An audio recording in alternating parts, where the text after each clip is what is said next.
That's what a track is. If you ain't talking money, then I don't want to talk. Still gon' stunt. Diamonds look like they glowing. 50 stacks all singles, I make it look like it's snowing. Treat them like jack boys, catch them slipping and slam them. Treat them like jack boys, catch them slipping and slam them. Then them still gon' stunt. Diamonds look like they glowing. 50 stacks all singles, I make it look like it's snowing. Treat them like jack boys, catch them slipping and slam them. Treat them like jack boys, catch them slipping and slam them.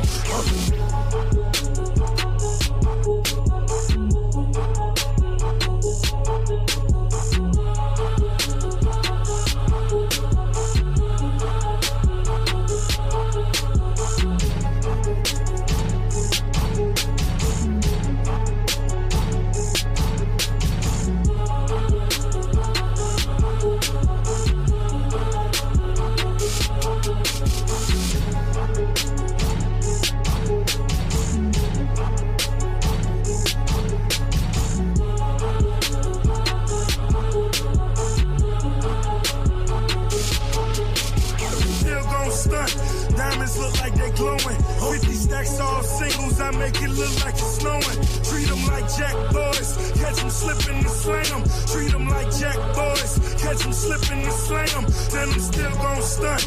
Diamonds look like they glowing. 50 stacks all singles, I make it look like it's snowing. Treat them like jack boys, catch them slipping and slam them. Treat them like jack boys, catch them slipping and slam them.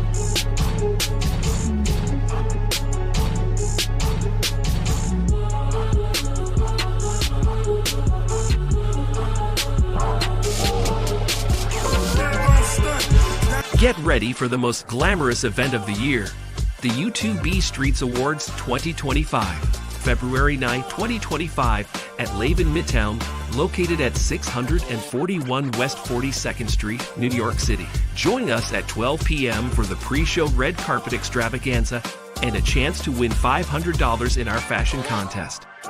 From 2 p.m. to 4 p.m., enjoy the gold tier experience with speakeasy confessionals, press interviews, and premium cocktails. At 4 p.m., the platinum tier includes performances, a comedic host, an award ceremony, dinner, and gift bags. From 8 p.m., the diamond tier features a VIP after party with a DJ, aerial dance, fire performances, and gift bags. 24 YouTube categories and many nominees. Can't attend in person? Stream the entire event live on Hush and Move Media via Uscreen for just $9.99. Get your early bird tickets before September 15, 2024. Visit now. Be a sponsor. Be extraordinary. Be there. Be great.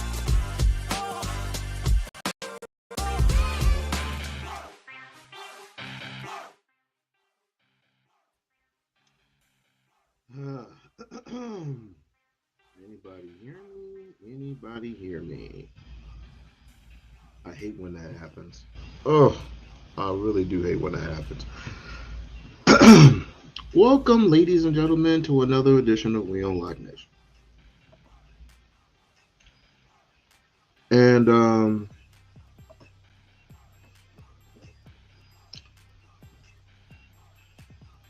this is going to be one of those shows where either I'm gonna be just as calm as I once was, or I'm just going to completely flip the fuck out. It all depends. Because last night, after I shut off the live last night, I had a epiphany. And that epiphany is we are the worst human beings on the planet when it comes to not supporting our own.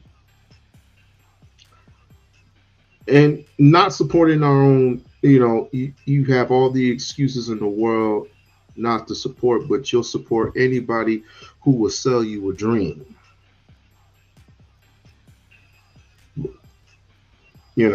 That's every white folk. Everybody that's white will sell you a dream, right?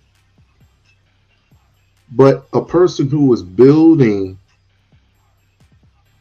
a dream come true, you don't want to support that person due to the simple fact that he doesn't show you enough. I mean, it could be anybody, right? But as long as they go on white-owned money, you don't mind supporting that person.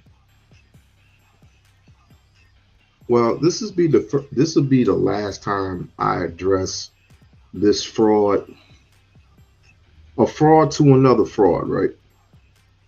A fraud to another fraud. This will be the last time I address this person, this woke Christian Negro. This will be the last time I address this clown, because apparently he's just like a centipede.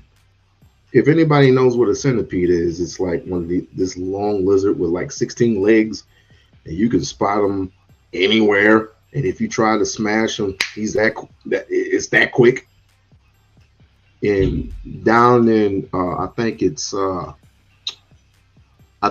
in Australia, that they can go from anywhere from a foot to anywhere from 3-4 feet long. That's how they grow. Well, in this case, Lennon has centipeded, basically shoved up his ass a whole bunch of what I would call centipede Lennon lovers. Just straight shove people up his ass, and he ends up shoving the next person up their ass and shoving the next person up their ass. That's just how I see it. And your mission, your total mission, is to try to plot, privilege, and destroy Ifatunde, right?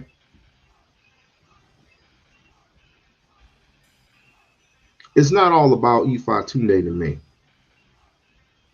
It's about a generation that's lost due to the fact that all the mere jealousy that came from this guy, and you tiptoe around the bitch because you love him, you adore him, you adore the very thing. Subsequently, you adore the very thing, that everything that he says you think is so true, but you had never confronted the man that he is basing his hatred on. You never picked up the phone and you absolutely called the man and you said, "What's up?" You never text him, you never called him, you never did anything. Each and every lecture that he goes to, or excuse me, each and every single city that he goes to, every state, every country that he goes to, you never ask any question. You just basically hate all goddamn day. And it's pathetic. If you didn't like the man, why the fuck you gotta make thousands of videos on him? And you got this prick over here, Mr. Christian, Mr. Hallelujah, Mr. I'm a woke Christian. I'm gonna tell you how much of a Christian you are, asshole. I'm gonna tell you how much of a Christian you really are. You are just as worse as a William Oneil. Punk ass nigga ain't nothing but a fucking William Oneil. And I said it, and he can say it to his fan base that I said that he is the worst of the worst. He is the worst of the worst. And everybody who believes, hey, Mahogany, and anybody who follows Lenanana, I'm gonna tell you straight up, you the exact same way, fool. You the exact same way. I do not care if that school opens up or not. I do not give a fuck if that school does not open up or not, based on the shit that you have to endure here in the United States of America with all these fake ass black folks. I don't give a fuck if he opens it or not. If he opens it, good, great. Let the games begin. Let the teaching begin. Let the teaching begin. Damn, I wish I had the opportunity to interview him one more time, because in my statement, the first thing I would say to him is, you need to sue this bastard. And I'm not necessarily blowing up on this woke Christian, which is kind of hypothetical if you ask me, because correct me if I'm wrong, isn't brethren supposed to be how does it go, Lisa? How does it go? Doesn't brethren forgive brethren or some shit like that? Ain't we supposed to welcome our brothers and sisters? I mean, he's not necessarily talking about you, but you want to talk about him. Cynical one in the building. Cynical one in the building. Mahogany Roots is in the building. Two lovely ladies in attendance, including my auntie, Lisa. Like, share, subscribe to the channel. You destroy the very thing that dreams are made to come true. I mean, damn all the other people that y'all talk about is damn all the other people that you talk about. Just because he practices a certain religion, because Pan-African is not a religion, it's a movement. It's an actual movement. Just because, and a way of life, to be perfectly honest with you. Pan-African is a way of life. Who you think created Pan-Africanism? God did. Who created who was the founder of Pan-Africanism? Garvey.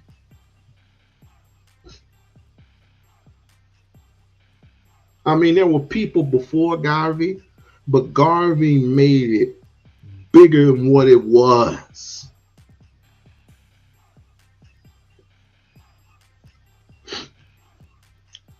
And I'm telling you, people have no shame.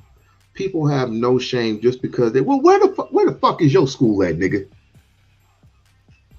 Oh, I told you. Yesterday was one of those days I said, I'm gonna just cool down and calm down.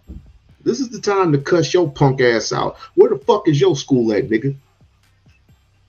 Since you up this nigga's asshole, Lenanana, since you up Lenanana's asshole and repeating and regurgitating each and every single line that comes out of this man's mouth, every single video that he does about Umar, you regurgitate and say the exact same thing that he says.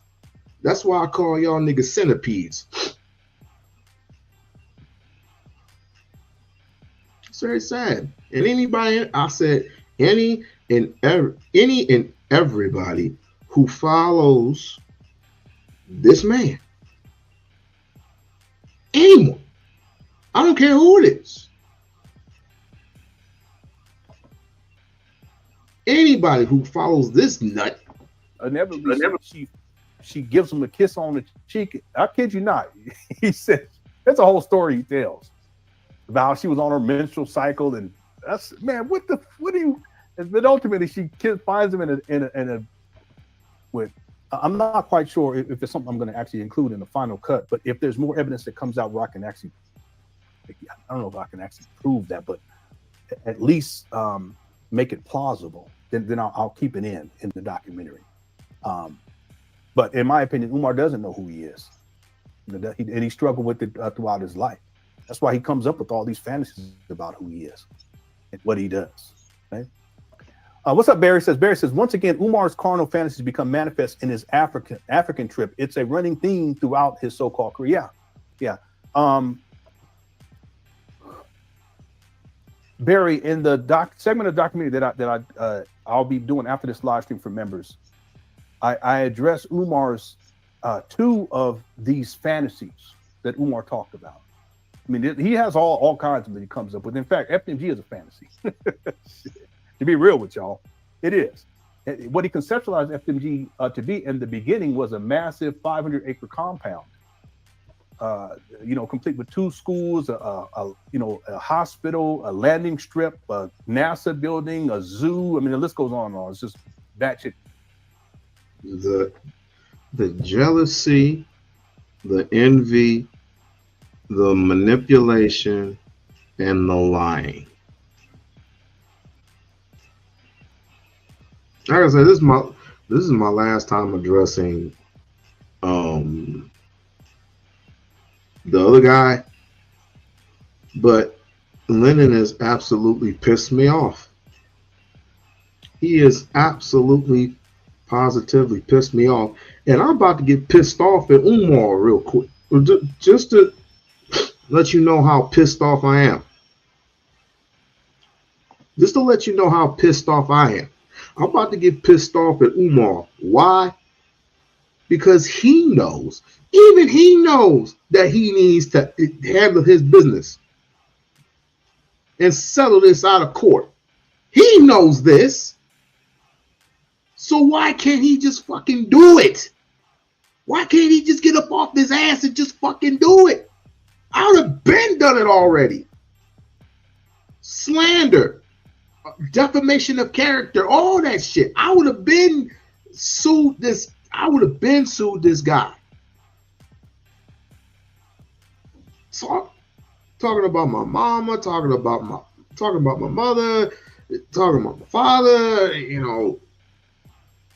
said that I did drugs, all this other horse shit. I mean, I would literally get at this guy. And people say, well, why are you getting mad? Why is it affecting you? Basically, this is a waste of time to me. But the more this comes up, the more I have to say, Umar, I wouldn't be necessarily mad at him. I would be necessarily mad at Umar. I would be mad at him. It's like, are you gonna let this slide by? Supposedly they set you up. Supposedly, allegedly, let's just say they set you up. It's going to ruin your reputation. And the people who proclaim that you're not getting any money anymore, the people who proclaim that you're losing support and blah, blah, blah, blah, blah. The school ain't never going to open because he damaged his reputation by snorting cocaine and fucking white women. That would be their little thing to do when they want to bring somebody down like this.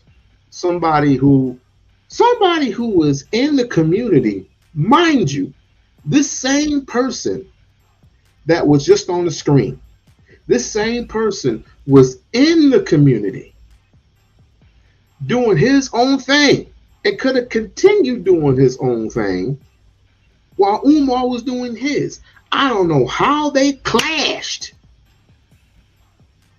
But sometimes when a person seems to climb a higher ceiling than the other one, aka E.B. Du Bois, aka Marcus Garvey, climb that ceiling, you tend to have what? jealousy and envy amongst yourself. And you try to do any and everything that you can to tear the other one down just because he's doing better than you. And he might have a couple. I mean, this person might have a couple more degrees than you. He might be well polished, but a man coming off the banana boat and uprising like hundreds of millions of people, hundreds of millions of black Americans around in America. Yes, that's jealousy. That's jealousy and hatred. And I'm not saying that Umar is Marcus Garvey. I'm not saying that. I'm not saying that at all. But what I'm saying is, you're taking something, and you're just pouring salt. You're just pouring salt over the wound, and you know how that shit hurts. You know how that shit hurts. But let me continue this little story, because this is it for me. I got other things I need to do. I just thought I'd just finish this up because I had somebody was trying to burn some burgers or something, and all the kids were asleep. So I'm like, who's burning burgers? Anyway, let's continue with this shit. Crazy stuff. And then there's going to be a FMG River, a man-made river surrounding this 500-acre compound, one way in, one way out. That's fantasy land. That's delusional thinking. See? Well, the same thing applies to what I addressed inside the documentary. Umar, when he tells a story about meeting Lauryn Hill, see? And how inevitably she gives him a kiss on the cheek. I kid you not. He said that's a whole story he tells about how she was on her menstrual cycle, and that's, man, what do you? But ultimately, she finds him in a dark gym, at the back of a dark gym, kisses him on the cheek and says, "Bye, cutie." Well, this is Umar's fantasies. It's in the next segment with the doc. Some of y'all like, you making this. No, I don't. People say you lying, you make. No, I'm not. I don't do that. Okay, I kid you not. But another story he tells Barry is how they had Jay-Z come out to do a concert. And it was Jay-Z at Beehive, but then Jay-Z also had a crew with him from Brooklyn. Like homies, like entourage. And Umar tells this long story about all this stuff that was happening. And then ultimately he says he almost got into a fight with Jay-Z. I'm sitting back like a physical fight. I said, man, if you don't stop.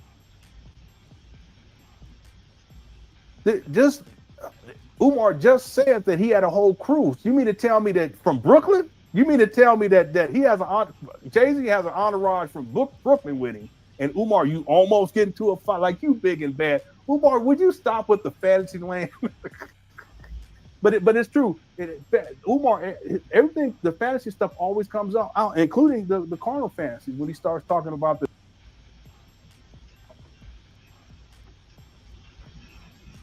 So you trying to not only are you trying to manipulate. Are you hearing this, Lisa?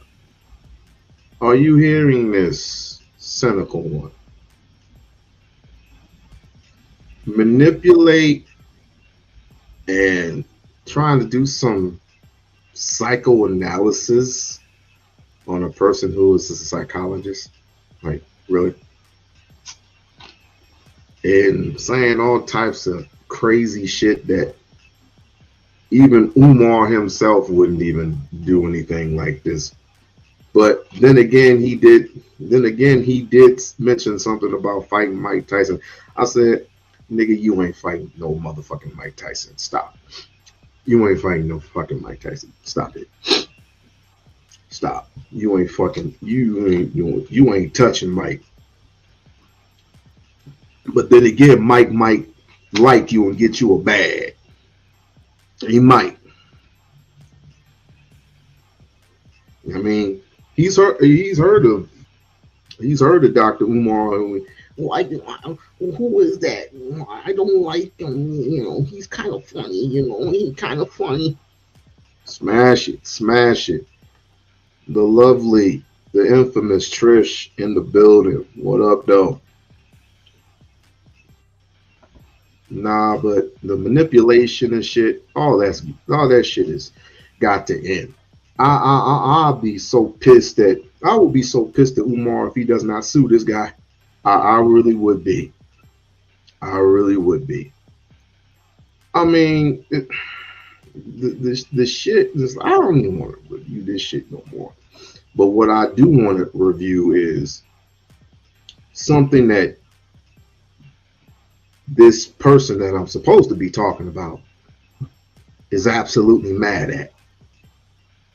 He's mad because the church, the church is supposed to be the focal point of the embodiment of God. And Dr. Umar is ruining the chances of me getting some money. Ruining the chances of us getting the Holy Spirit.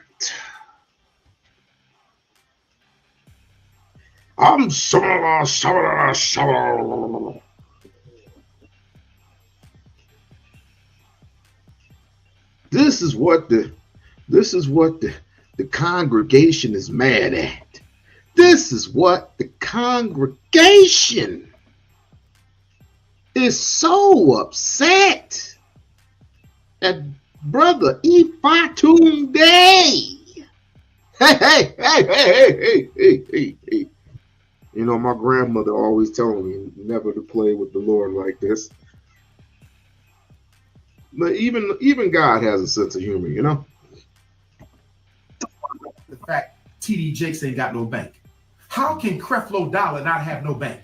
How can a church that brings in $2, $3, $4 million a year don't have no bank where people can access wealth? That is absolutely insane. We got to be clear now.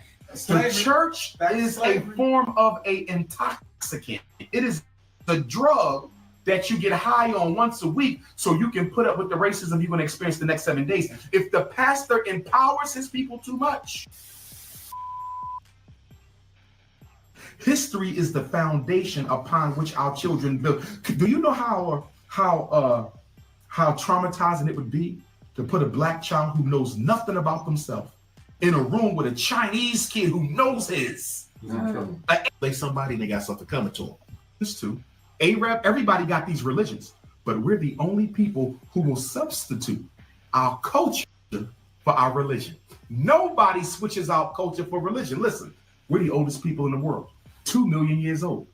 Christianity is 2,000. Islam is 1,500. Who would give away $2 million for 1,500? But that's exactly what we do. We let the white man come and take our culture and give us a religion, and we content ourselves with Jesus and Muhammad. The Chinese don't content themselves with that. They will be Christian and still love their Chinese history and culture. We're the only people who let people rob us from it and stick a religion in our face. Any other questions before I ask mine? Yes, I did play it earlier. Definitely get your tickets for February before it is too late. And definitely, if you haven't already, see about Mrs. Trish about the tickets to Belize, a lovely island, which obviously, well, I can't go, but I'm sure everybody else, can go and experience Belize just like Umar experienced him getting dual citizenship in the country of Ghana. And I implore you, and I implore everyone to go get their citizenship as well. If not, explore Africa. Explore Sydney, explore Senegal, explore the Congo, explore Unigal, explore everything. Wow. Ghana is next year. I'm getting mine soon. I mean, I have too much to do. I have too much to do before I can even step foot out of, But either way, Well, you know what? We have to learn the difference between religion and spirituality. Yes. They're two total different things. Yes. I'm going to leave it at that. I agree with you. I agree with you. And we also need to rethink this sick thing of the Black church being the most important institution in our community. We need to change that because the Black church ain't doing nothing for the community. We need to make the school or the bank the most important institute. Think about it. The school is responsible for making new minds and new children, new adults. How can a church be holier than the school? A bank is responsible for building the infrastructure of an entire community. How can a church be holier than a bank? We got to do something about this Black church situation because they're robbing us as much as the Chinese. Before Cortez gets started, one quick thing along 3 o'clock, easy. I saw a post that you put up about Black churches supporting Trump. Can you expound on that just a little bit? Well, remember, the Black churches are free agents. They looking for money. So the minute Trump got elected, they jumped right off the Democratic bandwagon. And some of them re-registered as Republicans, and a lot of them didn't re-register, but they just ran with Trump because they're still American constituents. The Black pastor is a free agent. The only thing he loyal to, thank you. The only thing he loyal to is his pocket. And then the first thing we say is what? The church is not political. The church is the most political institution in the ghetto. When somebody runs for mayor, when you want the Black vote, where the first place you go? To the church. It's a business. And we letting them stand on the sideline like they don't play a role in everything that's going on in the hood. The church used to be the vanguard of the Black community. Look at it now, a total disgrace. It then went from an advocacy organization to an accommodationist organization. I agree with you. And now to the Negro that this will be the first, or this will be the second, the second and the last time I address this whoever he thinks he is. Like, share, subscribe to the channel, like, share, subscribe to the channel. And if you're feeling kind of fortunate, then go ahead and hit that Cash App. Go hit that Cash App. Go hit that Super Chat for me. It's only $1. It won't cost you any more than that. The overall majority of Umar Johnson, Jermaine Shoemake's supporters are starting to leave him. They're starting to distance themselves from him. And you're going to say, well, Jason, why do you say that? I want you to watch this video and watch how unhinged he is. This video is only a day old. So this is unhinged.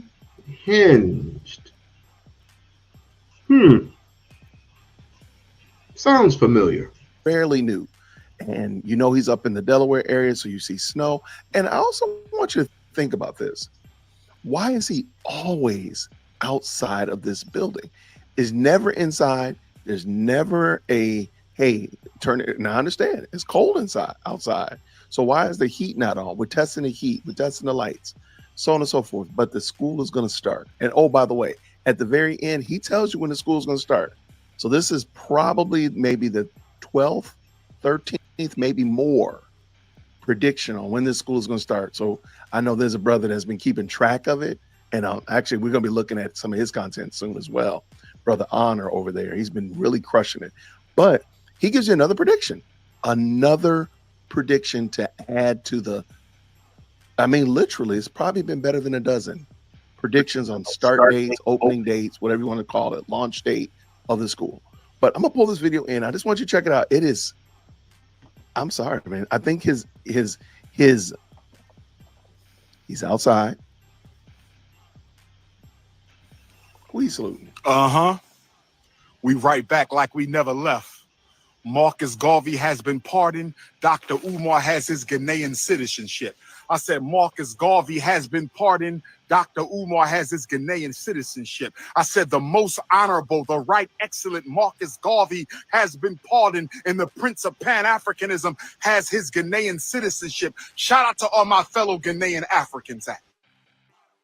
Shout out to my Ashanti Africans and my Ga Africans, my Volta region Africans, my Kumasi Africans, my Accra Africans, my Elmina Africans, my fellow Ghanaians. Oh yes, I pledge allegiance to the red, gold, and green, just like I pledge allegiance to the red, black, and green. I'm at the Frederick Douglass Marcus Garvey Academy. We got a school to finish for black boys. I said I'm at the Frederick Douglass Marcus Garvey Academy. We got a school to finish for black boys, and we're going to finish the school for black boys. FDMG is coming.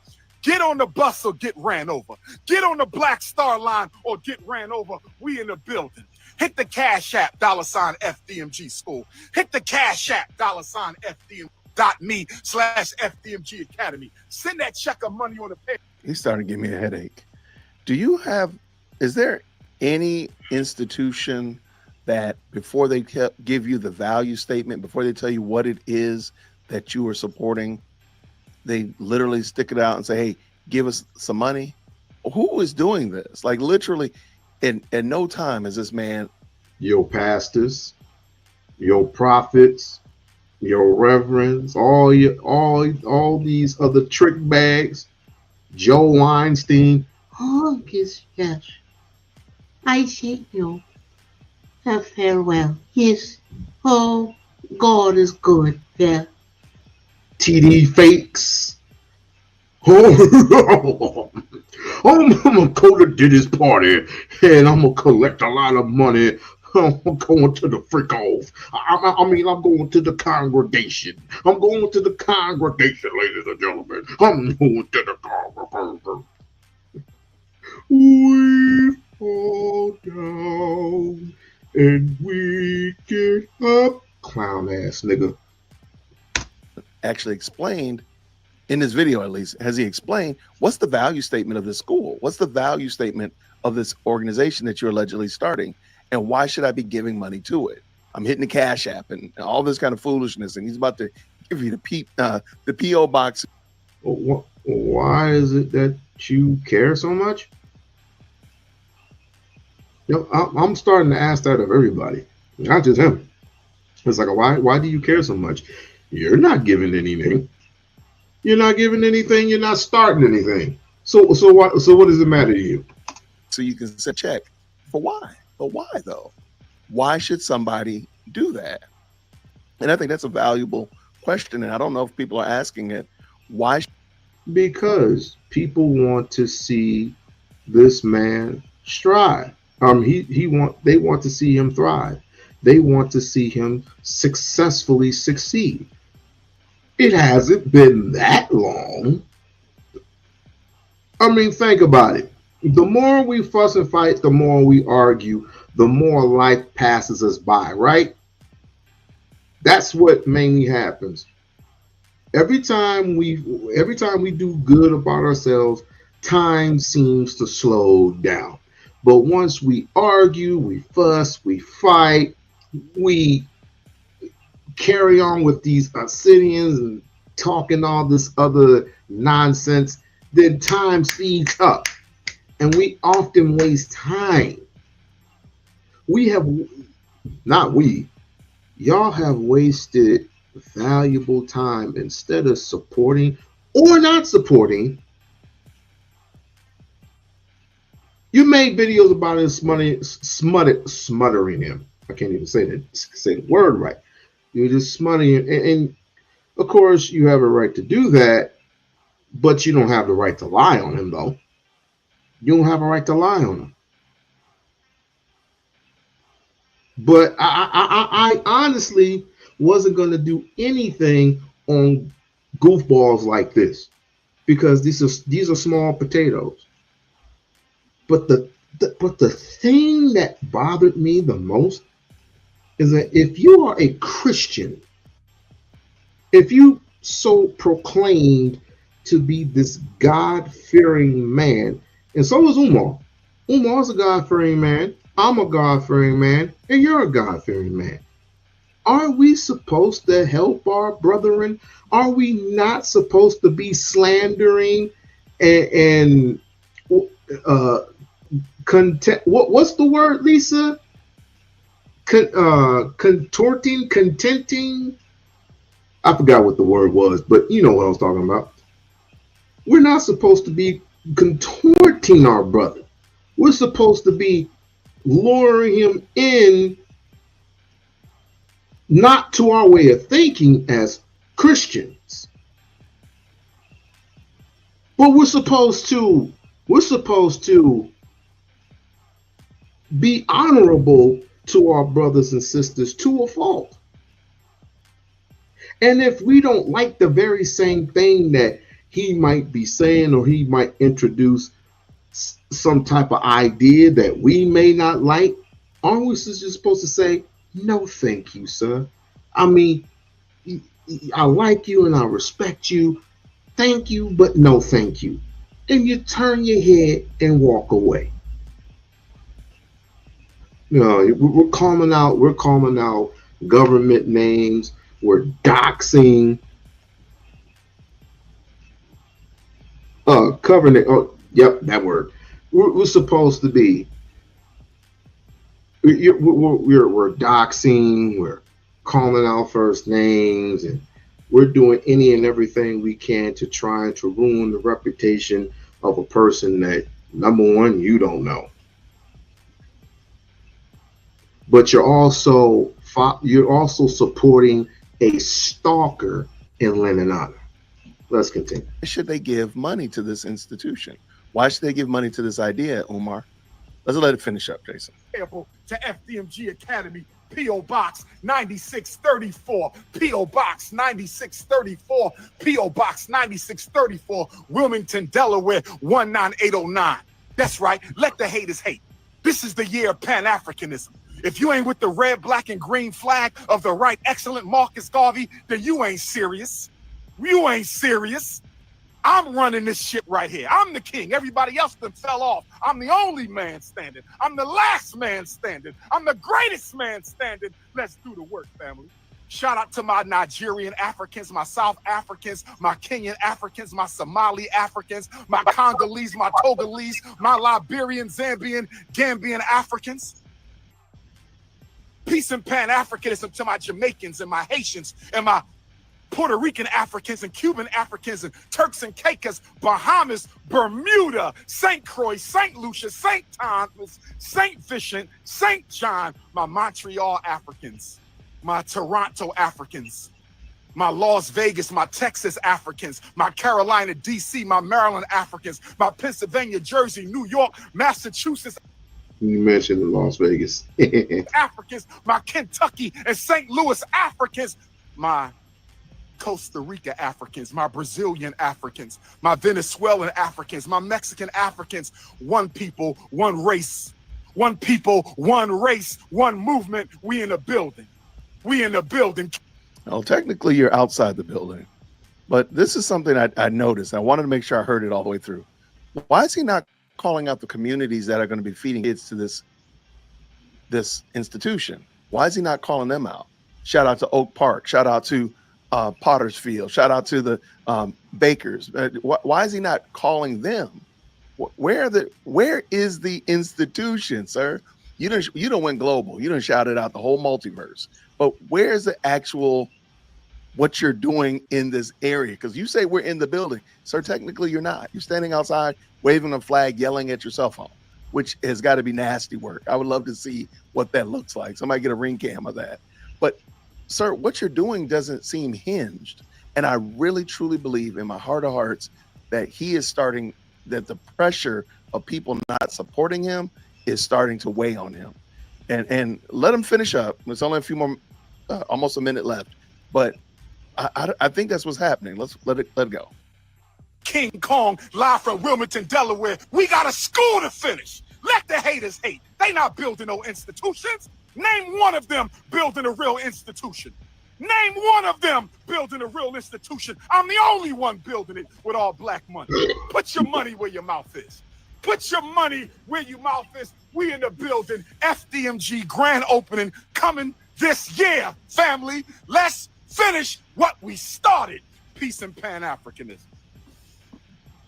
All right. The school is coming this year. Now, he's made that declaration before. Again, shout out to Brother Honor over there. He has a whole list. of all the times that he's caught that Jermaine Shoemake has said when the school's going. See what I mean? And blatant disrespect. The blatant disrespect. He doesn't call himself by that name.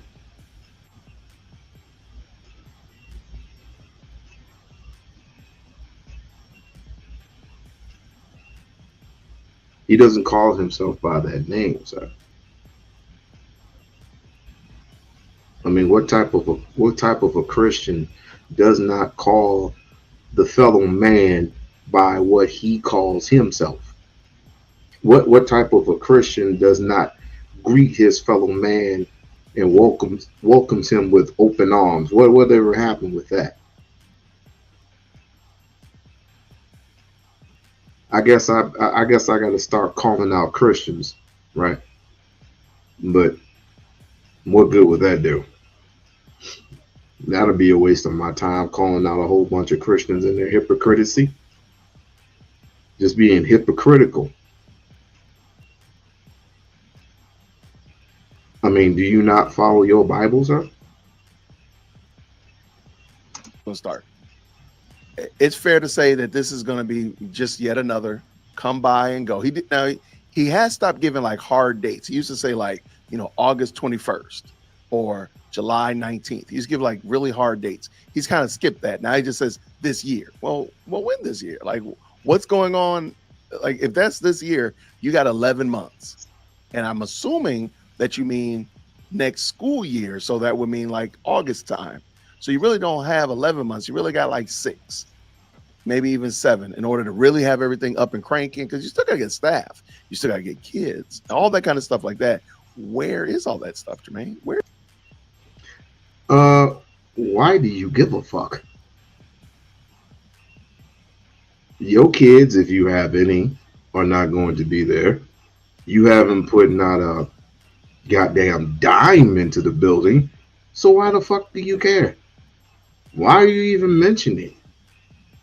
Because another person that you admire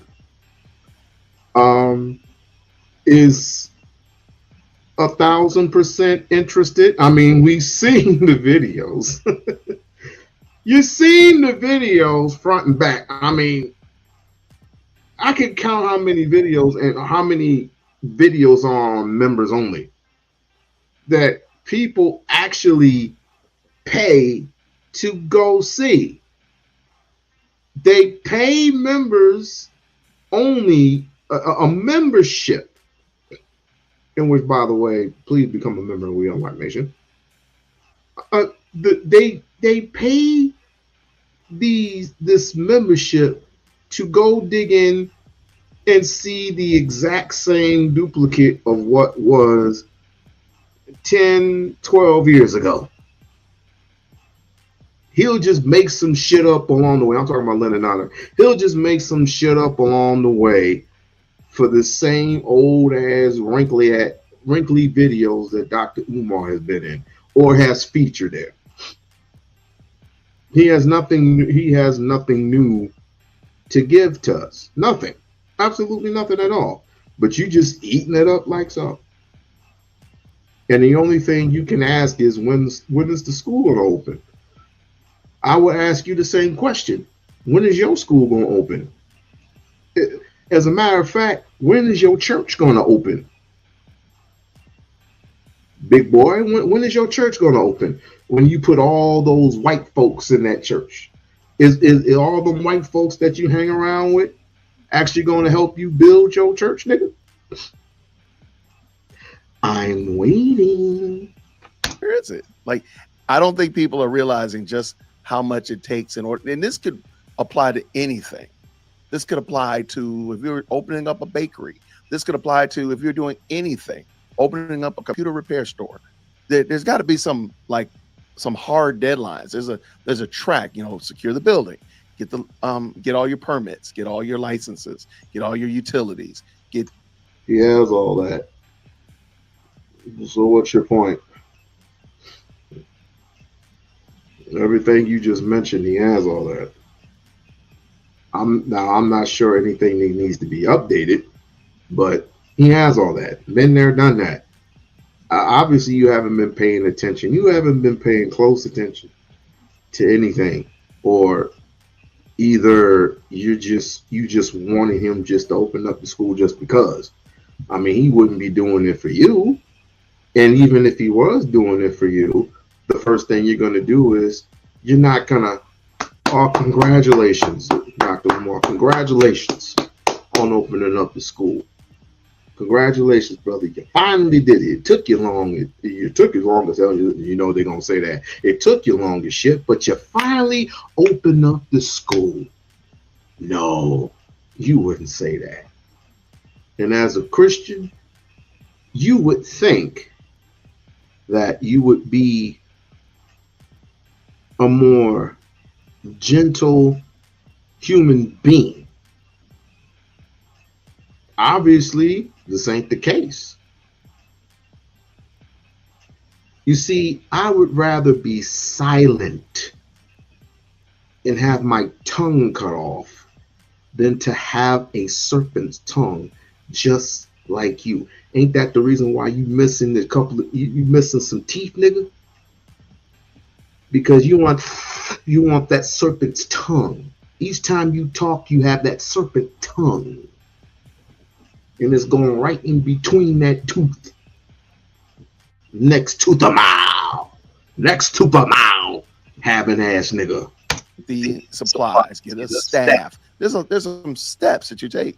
And I'm pretty certain, I feel very, very comfortable that Jermaine Shoemake is hitting none of those. He has none of those in place. And he's starting to feel the pressure because other people are saying it. If you just do a quick Google search, YouTube search, Jermaine Shoemake, Umar Johnson, fraud, those videos are fast and furious. Now, sure. So you're basing it on not factual stuff. Actual, you know, the actual paperwork. No, you're basing it on stupid goofball Zanzibar ass niggas. The dude from the Ku Klux Klan having ass nigga, which you are based on. William Oneil having ass nigga. You know William Oneil is the one that portrayed the Black Panthers, right? That's who you betray, sir. You are a William Oneil. As a matter of fact, you are the only black man from the Ku Klux Klan having ass nigga. You were one of those. You were one of those. Damn shame. Man. There's tons of people that clip his stuff and put it out there and such like that. And I'm kind of wondering about why he does that. But I think it's because he's not really a smart businessman. But I digress. But you'll see tons of people that support him, sure. But they're not really that many. There's just a lot of clips of people supporting him. You would be surprised. But when you look at just the volume of people that are calling him out, there are a ton of channels that are calling him out. Now, they might only be calling out 5 or 6 things, but there's a lot of them, not just 5 or 6 people putting out a ton of content. So there is a big difference. And as it relates to that, there are a lot of people that are calling him out. And I really believe that what we watched here was the unhingedness. Let me pull it back up just so we can kind of watch it on mute. I think it's kind of wild to watch it. I think what we're watching is just the unhingedness because he is not getting the support that he once was before he went to Ghana. I really think in the last year, his support has started to go down. That's just my perception. I don't have any hard facts. Who knows? Because he never tells y'all how much money he's raised. So because he hasn't told you how much money he raised, you have no idea how much money he's raised, what he's doing. And I hate to say it, but this building, it used to be a school. It was a school, a charter school. And so a lot of the infrastructure was already there for a school. So you're kind of wondering, well, what's taking so long? It's not like you had to retrofit it from being a airplane hangar or retrofit it from being a restaurant. It was already a school. That's why a lot of it. Oh, no. According to your mans, it was what did he say? The Hundo abandoned buildings, because the school was abandoned. It was owned not by one, not two, but three. Had three owners before Umar came along and snatched it up for cheap. Had three owners. Then when he walked in and saw that, things need to be repaired, and it was a bit of a mess, he had to put in some work, and he was by himself. 3 years later, he's not by himself anymore. He has a team with him because he realizes that he doesn't have that much time. So he had to do what he had to do. And now niggas are complaining. I don't know why. I do not know why. Negroes who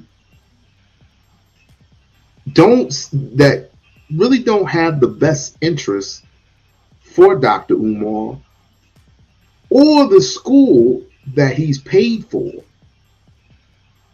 they seem to have their only interest is to make content. Their only interest is to have clickbaits and have views and make money. Make money. That's all this is about. Anytime anybody snatches up Umar content and uses it for their own personal gain, always gets the subscribers, always gets clicks and views. And then they don't do Umar videos anymore. Some of them pan out differently than others. Some of them actually do good content. Some actually do bad content. And the bad content creators, what is their bread and butter? Oh, let's see what Dr. Umar's doing.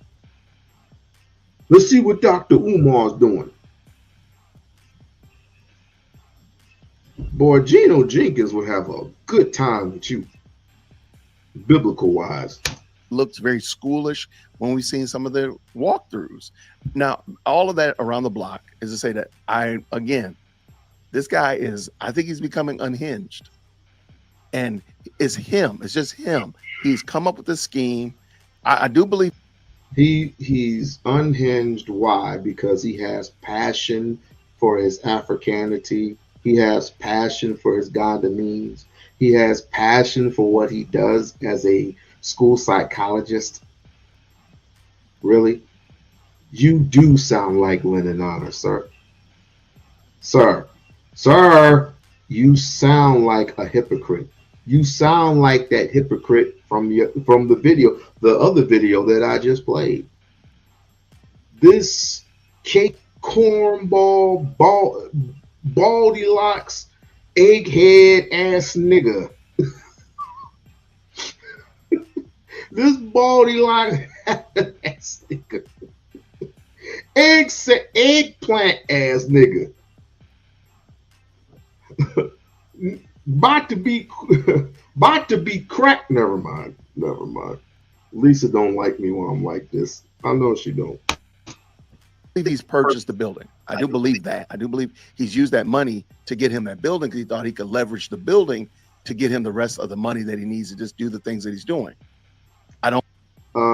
Okay. First and foremost, he doesn't need any money for that particular building anymore.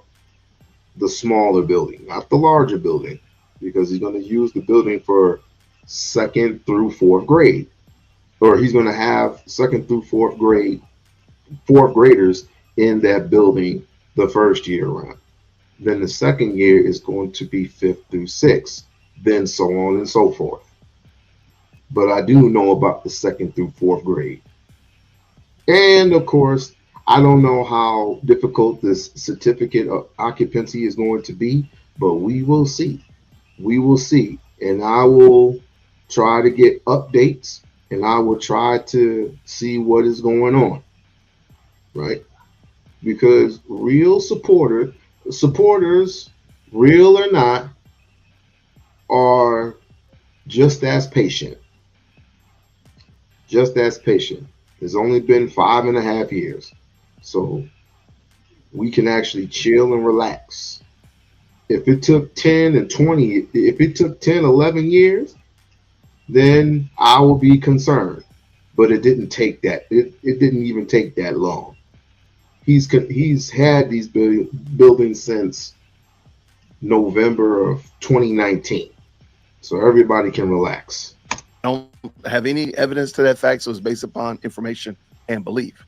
However, as we're watching him cascade into insanity, because I believe we're going to watch more of these videos of him yelling at the camera, waving flags, and just wilding out. I think there's going to become more and more and more of these because the money is drying up.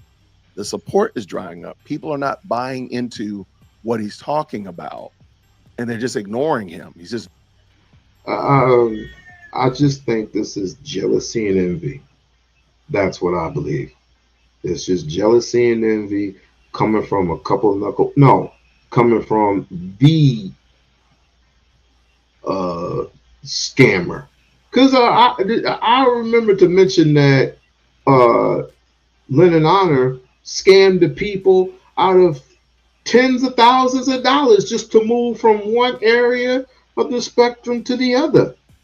He was in California, if my calculation served correctly. And then he moved from California to Utah because he couldn't keep a job. This Negro, this half of a Negro, couldn't keep a job for anything, but he had to go and scam the people. He had to go and scam the people out of thousands of dollars just to move because of the loud noise that Negroes were making. This wannabe Hebrew Israelite, this is not what I call him. This is what he called himself. I didn't call that. He called himself that. Right? He called himself a Hebrew Israelite. He said that he doesn't believe in racism. He said this. He said that a crackhead threw some bass in his front lawn. Why would a crackhead? Why would a? Oh, I'm not supposed to laugh. Why would a crackhead throw his pipe onto your yard just to climb over the fence and retrieve the pipe? Why do we do that? But you support this guy. You support this guy who has stalked Umar for, like I said, 19 years. 19 years and counting. I already had a guy come up here and confess that he knows everything that he needs to know about Lennon, right? But then you got this goofball, this wannabe, this fraud of a Christian doing live videos and telling lies and being deceitful. Boy, you need to repent, boy. You need to repent. You need to seek God and hallelujah. Seek him with sackcloth and ashes. That's what you need to do. Because as far as I'm concerned, all this Christianity stuff was not Christianity, because Christianity is of the devil. And I do believe that wholeheartedly. All these so-called Christians that are supposed to be supporting all thy brother, thy sister, and I seen the little video that you did of what was that doctor's name? I forgot. The young lady that Dr. Umar needs to be getting with for ideal purposes. Ideally purposes. You already accused him of being with Sukihana, of hitting them draws, which is not true at all. See the slander? See the slander? Just because they had a meeting of the minds per se, because he doesn't live in the city. He lives in Philly, but he goes to the city to work on the school. But she's from Wilmington, Delaware. Suki Han is from Wilmington, Delaware, right? And you saying he was playing footsie with Suki Han. He was being reckless. Then he went to Ghana. Everyone. He went to Ghana and was playing with hookers in Ghana. I'm telling you, if Umar don't sue this dude, I wish I could find a way to sue his ass. There's noise now. So we'll see. We'll see if and this will be my watermark. If we start seeing him decreasing his podcast attendance, that's going abroad. So he's not flying to Texas. He's not going to Atlanta. He's not flying out to California to be on a podcast. He might stay local. If he starts staying local podcasts, that's going to be a good indicator. Once he starts just being honest about, hey, I need more money. We need more money. I mean, he always is asking for money, but I think the ratcheted up complaint about money, begging for money becomes much more.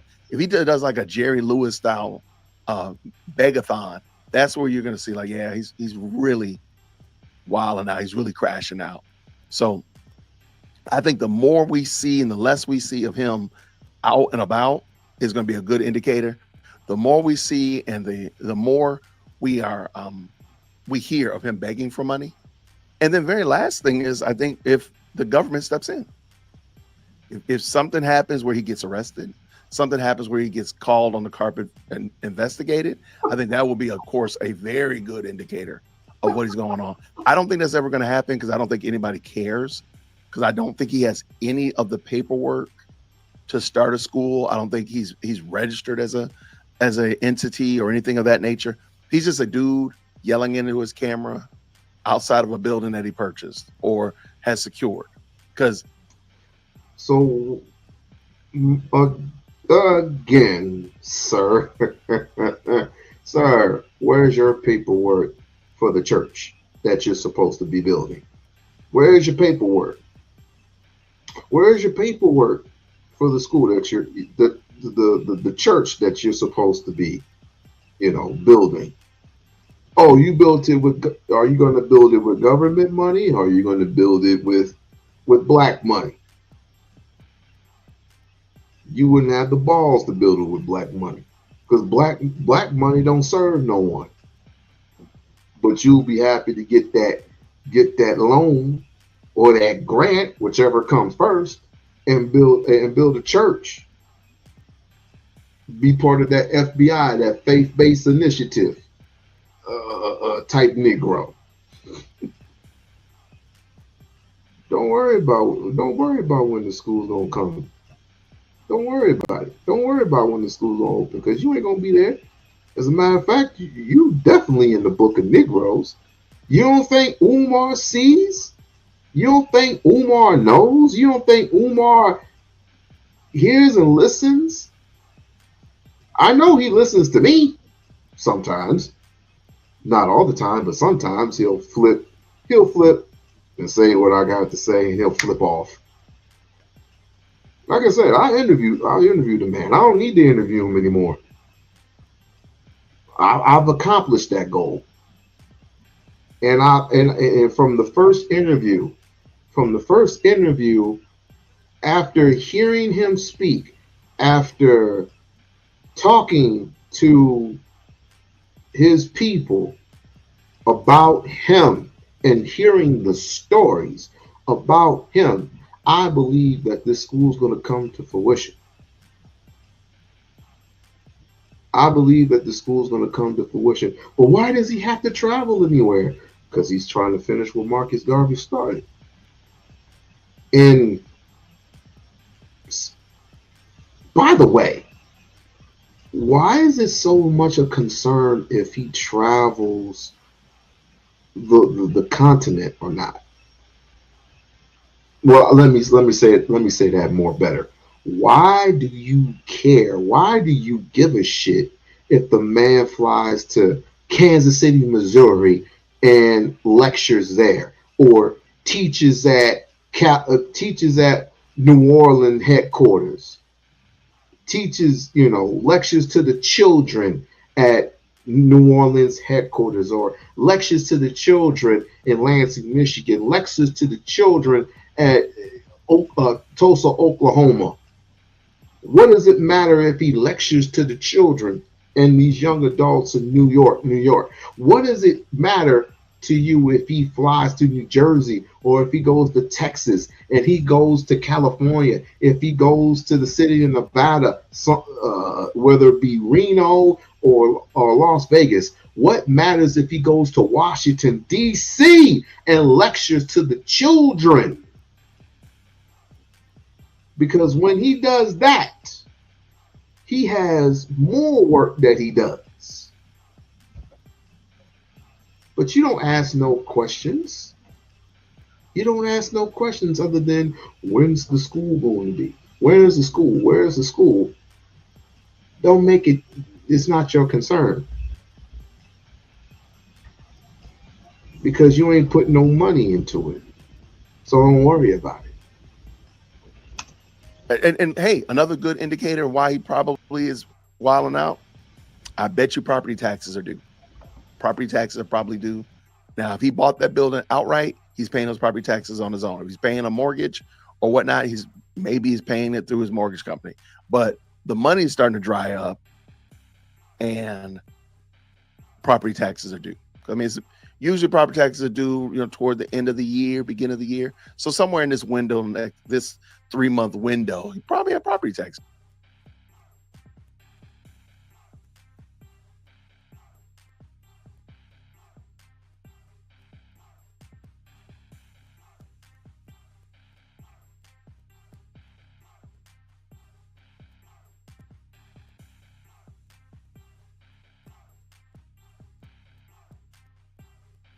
My bad. You must be hiding under Plymouth Rock or something. He already owns the school. Let me get a little closer. He already owns the school, doofus. See, you too thick-headed to learn a thing or two, because you've been hiding under a rock. He owns the buildings already. Where the hell have you been? Oh, playing Christian somewhere. And from the looks of it, this nigga might be Catholic. From the looks of it, this nigga might be Catholic. Because he's been tattletaling a lot. He's been in school tattletaling. So obviously he don't know shit from Shiano. He's been owning the building since 2019. He ain't paid but a small significant amount of money. We're talking about a $13 million project being conduced to somewhere around $750,000 allegedly. I just put the 50 in there because I don't know the exact amount, but I know it was $700,000. But they reduced it to 4,000, 400,000. So he got this on a grand scale, from a $13 million project to a 400. Let's just say 450,000. Now that's a freaking steal for 4 buildings, 2 schools.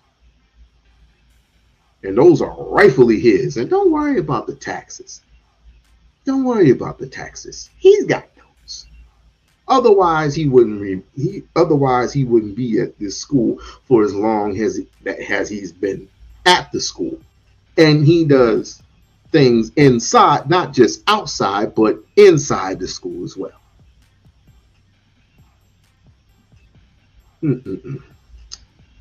This is what happens when we have full hatred against our brothers and sisters of the community. This is what happens. We get a white boy like this doing some ignorant ass shit like mimicking Lennon and his foolishness. But I'm gonna let you keep going at it. That's probably a big pain in the butt too, because he done been out there in Ghana wilding out, and now he realized like, oh man, I gotta pay my taxes. Y'all gotta hit the Cash App. Hit the Cash App. I gotta do this thing. So we gotta build this school. We gotta finish what we started. We didn't start nothing. You started it all on your own, Mike. Whoa. Wait a minute, nigga. Wait a minute. What you mean we? He's not including you. What you mean we? You ain't putting out a damn net. You ain't put a nickel into this motherfucking school. You ain't putting out a net dime. Other than Cash App and other niggas who have the same hatred and animosity as you. Talking about we. You know, we who? My guy. I mean, I didn't know we spoke French. And so that's it. I'm really interested to see. And I've been scouring to see if there's any more videos pop up. If I see some more, I'll do another members only live stream because you all have been supporting the channel. Yeah, please do a members only, because if I pop up there, let's stop this shit. If I pop up there, there's gonna be an awakening. Because if I pop up on your live stream like you bitched out last night, on a perfect opportunity to go and tell your viewers how you went after his number one contractor, the number one contender, the number one supporter of Dr. Umar. Well, not number one. We-On-Loc Nation. The number one supporter. I am not the number one supporter. I am one of his supporters, yes, but I'm not the number one supporter. I mean, I'm not pinning flowers on myself. I am the first to, out of the Umar sector, to do an interview with him. And I was blessed at that. While he had saw many people that asked him, he has absolutely turned them down. Then I said, let me shoot my shot. I asked him, he said, sure. Boom.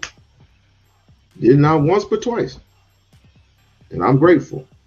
I'm internally grateful that I got a shot at the Prince of Pan-Africanism. I am thankful for having this shot for the Prince of Pan-Africanism. Vaughn, I know you got a lot to say. I know you got a lot to say, and I know that you think I'm the number one hustler. What did you say? If you're still in the building, what did you say that I was? I forgot. Anyway, let me continue on here. Let me definitely continue on here. As a matter of fact, let me go do this thing. Let me pay these bills one more time for my sister, for my big sister. I don't know if she's my big or little sister.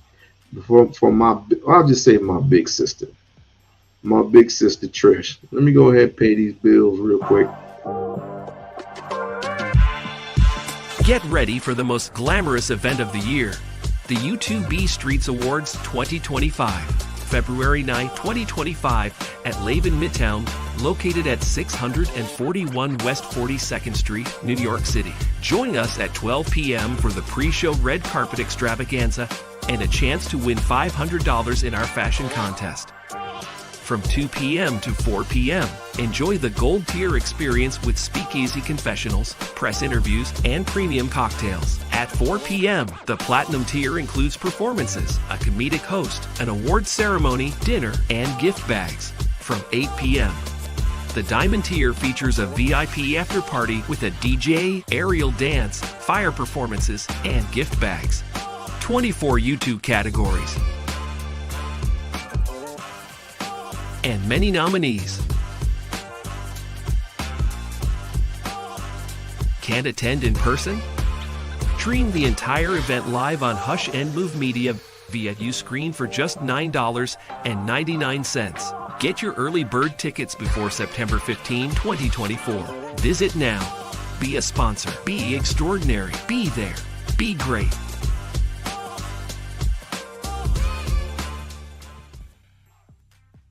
Don't judge whether my cousin is going to go get an ounce of weed or my other friend is about to get some snow from Colombia and does whatever he has to with it, because I promise you there's going to be, for every 2 people that do that, there's going to be 10 people that actually start a damn business and get people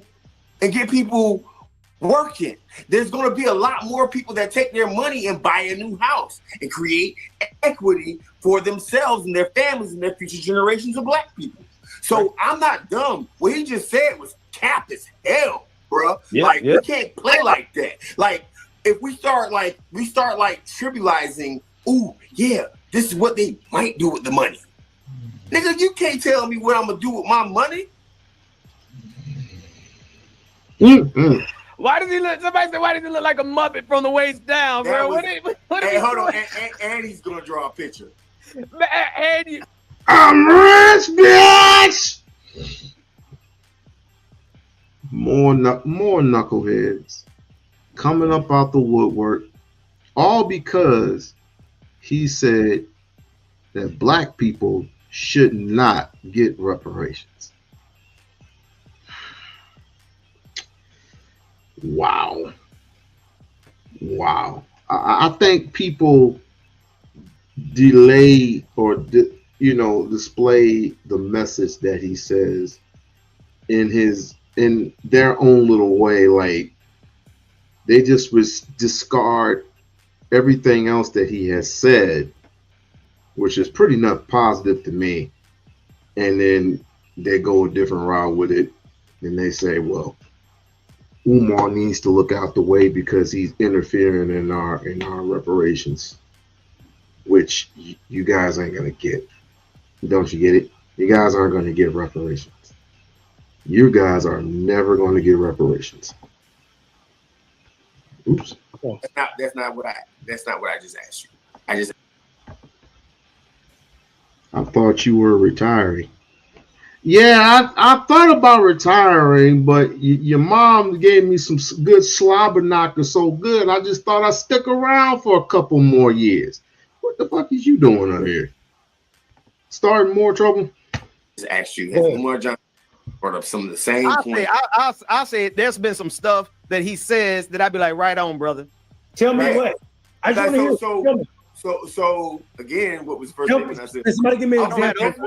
One day I don't. I mean, that head was so fucking good. I was stuttering so fucking bad. I'm like, man, I'm gonna retire. She said, no, brother Locke. Don't go quite just yet, brother Locke. I said, I gotta go. I mean, these YouTubers are not with it right now. It's like, I know you can do it, brother Locke. I know you can. Let me just show you. And she goes down on both of her knees and she starts go ahead and parting up her Red Sea. And she just goes in for the kill. I said, oh, no, I don't think you should be doing this. I don't think you should be doing this. And all of a sudden I go from timid to, oh my God. Oh, well, hold on. Wait. Don't wash the teeth. Wash the teeth, bitch. Stop. Wash the teeth. Oh, shit. Oh, and she just goes in for the kill. Oh my God. All up in her mouth, bitch ass nigga. Next. I don't have those receipts handy. Thank you. All that up, right? So I decided to stay. And I'm going Marcus and Ben, can I ask y'all a question? I'm gonna this thing and I'm gonna split screen this thing. All right. Because but I'm not trying to big up Umar. What I'm saying is, like, we have enough issues as it is, right? We do. Marcus, ask your question. What's your favorite watch? Let me finish my statement. What's your favorite watch? We have enough issues as it is. You brothers are absolutely right about Umar. Y'all are right about Tyreek, right? But like, here's my thing. Like, first off, I don't like my community getting grifted.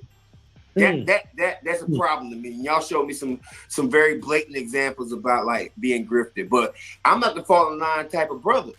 Right. Like, and I'm gonna agree with what I think is right when it's right, and I'm gonna agree with, like, I don't have like some set standard like a brother's cut off just because he said something that I don't like. Because if I was gonna do that, Mondale, me and you would never be talking. Say more. What you mean by that? Say more.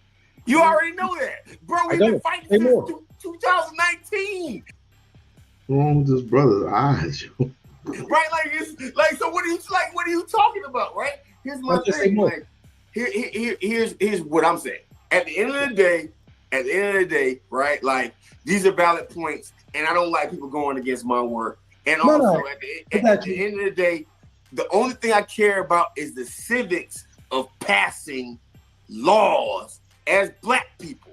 Let me ask you a question. Can I ask you a question? Being a Marcus, let me ask you a question. Yep. Well, he is right about one thing. We should be passing laws as black people in America, but how are you going to do that without any infrastructure? I don't see you doing it. You cannot create your own laws without infrastructure.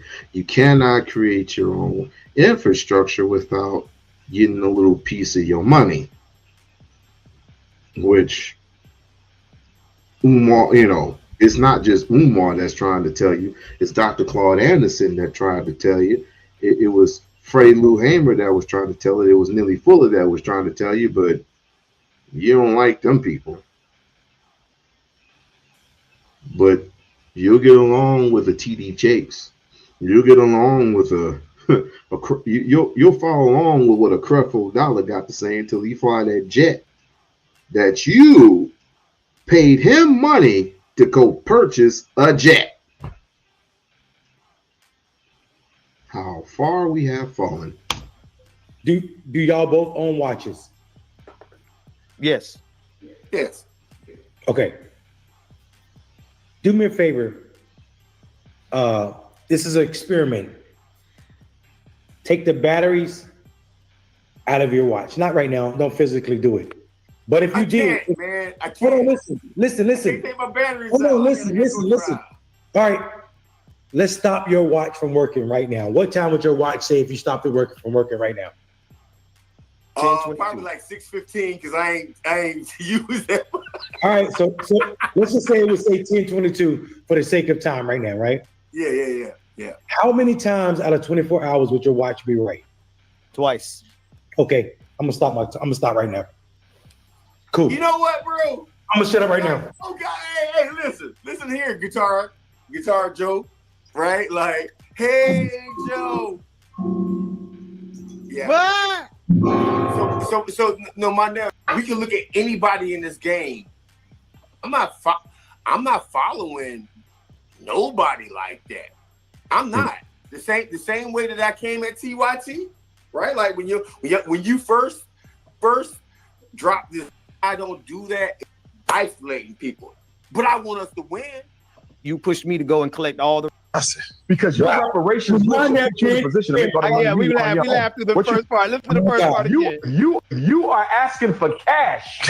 Then your reparations list ain't worth much. That's what I said. Because your reparations list should put you in a position to make all the money you want on your own. What you need to pay out from info? Stop for a second. He said if you're asking for cash, hold on, because this is important. He said if you're asking for cash, then your reparation movement ain't worth much. This is the same man who's asking for money. Now let it play. I want to hear the whole thing. Hold on. We're gonna let it play, but what I'm trying to say, we want to break it down in segments. Listen, this man is trying to discredit people for saying that black people. First of all, reparation is a real thing, and it's not just based on black people. Plenty of people have had reparations throughout the history of the world and civilizations. Cash. Yeah, and it wasn't you. It wasn't you, and I'm telling you, it's not going to be you. You had your reparations when you had the PPP loans out. You remember when you had the PPP, when all these Negroes started getting PPP loans, saying that they quote unquote had a business, wrote it as if they had a business, and started spending it on dumb shit, Escalades, and all this other stuff, and you was thinking you was scot free. Until when the pandemic slowed down the crawl and them computers started working right. It's like, oh, and them staff, and it wasn't much staff. You couldn't catch everybody. But now people are starting to get caught. Things are starting to get caught up. They haven't forgotten. They traced that money back. They're going to keep tracing that money. I never took no PPP loans. I wish I had the formula to get the PPP loan and getting tens of millions of dollars. You're gonna be paying that money back. There was, as a matter of fact, there was an actual lady who took a PPP loan, but then later on, I think she lost the money somehow. Yeah, she lost the money somehow. And now she's crying and crying and weeping and weeping and crying and weeping and weeping and crying and say, follow me on OnlyFans or whatever she's doing. That's reparations. It's part of it. It's part of it. Coin reparations. But this is the same man who is asking poor people to fund a school for him. It's not been built. Go ahead, Ben. All right, let's run the beginning, everybody. I'm talking to the audience. I know y'all listen to them. You are asking for cash. Then your reparations list ain't worth money. That's what I said. Because your reparations list should put you in a position to make all the money you want on your own. What you need to pay out from import. But black people are so worried about money that we can't see the bigger picture. We also fail to recognize that reparations is not just for us living. It's for those gone and those not yet here. I ain't heard nobody talk about how much we're going to put to the side for the generations unborn yet. Facts. Yeah, so Facts. And that's why I believe that this generation of blacks in America. He's not saying nothing. I'll handle it for you guys. The Go ahead. problem with this statement is that reparations is justice. I don't give a damn how black people spend it on. I don't give a damn what they wasted it on. I don't give a damn what they do with it. Reparations is justice. Point blank, right? So unless you don't believe in justice, don't judge whether my cousin is gonna go get an ounce of weed or my other. Okay. The moment he said that, what is wrong with our people today? What is wrong with our people? We crashing out over the gist of what Umar had said about reparations, stating we shouldn't get it because all we're going to do is just spend it on, nonsensical things. Is he right or is he wrong? He's not talking about paying bills. You pay bills with your regular check. I'm talking about if you don't have a car, I could see it if you had reparations. If they gave you a check, let's just say, I don't know, per capita, $600,000, right? Let's just say he gave you someone from the British government representing you, getting this money from the United States. Like, somebody gonna have to pay. Somebody's definitely gonna have to pay. But let's just say the United States pays up per capita. That is a lot of money, right? It's a lot of money to fumble around. But if you didn't have a car, I could see that. If you don't have a car, I can see that. If you don't have a place to live, I can see that too, right? But you know, the shit that you have to build, the infrastructure you have to build, you know, for yourself, that goes a long way. But the materials, the materialistic things, they come and go. You spending that money on we prostitutes and everything else. That's not the way. What are we scared to leave a legacy behind for our children? Has it gotten so bad in the dating world that we don't have children anymore? We're not going to be married to each other anymore? That we're not going to have kids? Well, the kids are going to be around, but pretty soon a woman's going to be closing up shop, and closing up shop meaning her legs. Her legs are going to close up shop because of her there's two parts to it. Her inability and her overability to not seek a mate. She's not going to be able to seek a mate because of different factors that I can name. And all this has everything to do with YouTube, TikTok, bingo, or, you know, all these, you know, Facebook, all these particular apps that are merely ruining the lives of relationships. Social media itself is ruining, right? But back to reparations. Who's going to represent you in getting these reparations? Who's going to be your representative? Got no idea, huh?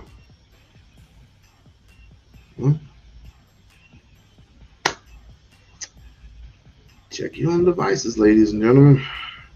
But here's why people are so, I don't know why people are so upset. He said this before. He has said this before. Right. I was using the school money, right? Yeah. You know, so but I tell y'all this though. I'm going to do a documentary on building FDMG because what we went through to get that school up and running, I should have never had to go through all the black contractors who ripped us off. Oh, we got scammed out, yo. We got scammed out, all the vandalism. We went through so much. I knew self-hate, but I never lived it before. FDMG forced me to see just how sick a lot of our people are.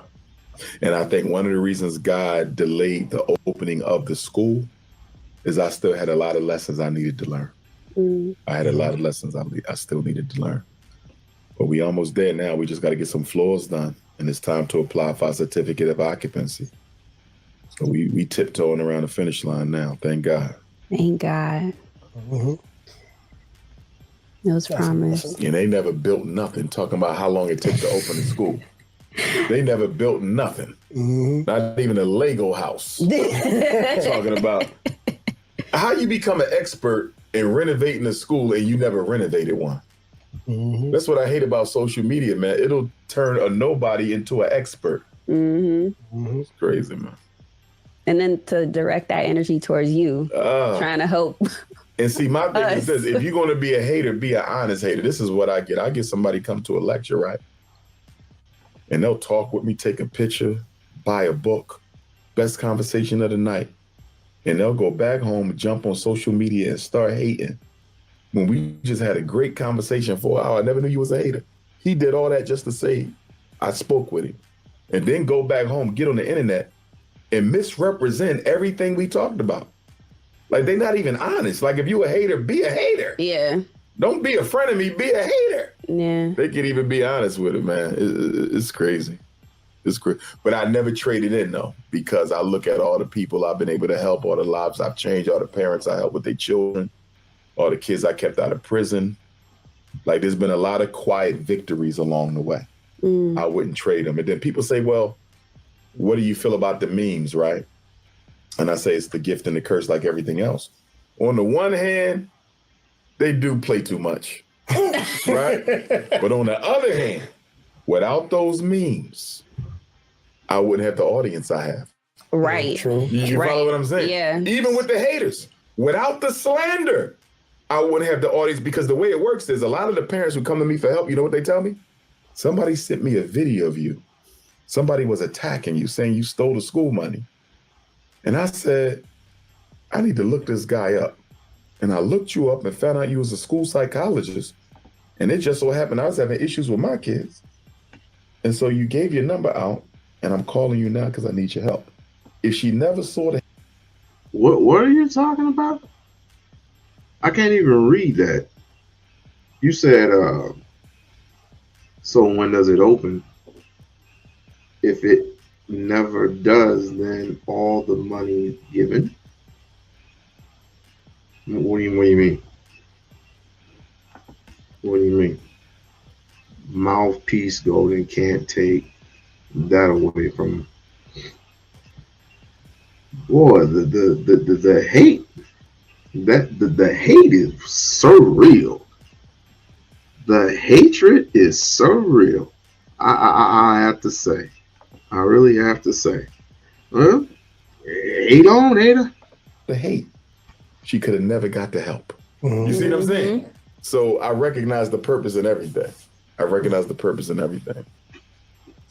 Like even now, people like everybody all over YouTube with your videos, and they stealing your videos and putting them on their pages, and because I never had a YouTube page, still don't. Oh wow. Yeah, those are fake pages. Prince of Pan-Africanism, that ain't.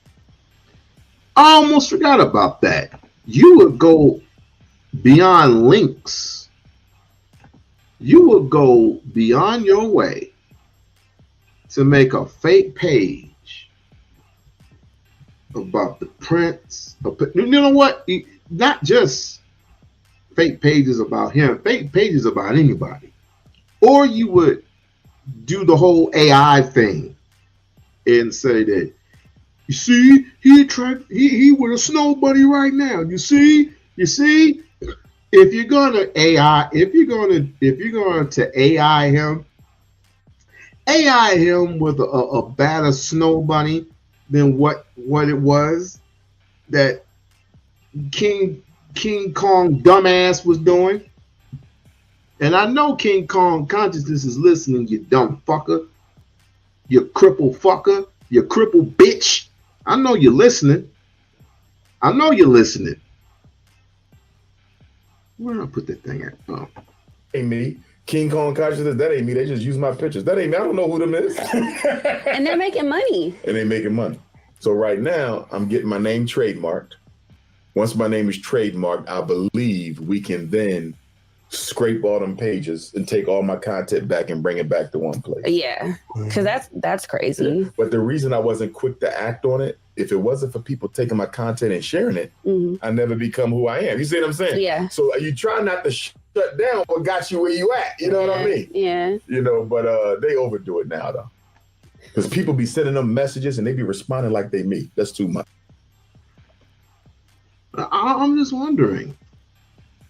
Cause I'm reading your message, and I love my sister Mel. I love my sister Mel, but I'm reading your message, and it seems like I might be wrong.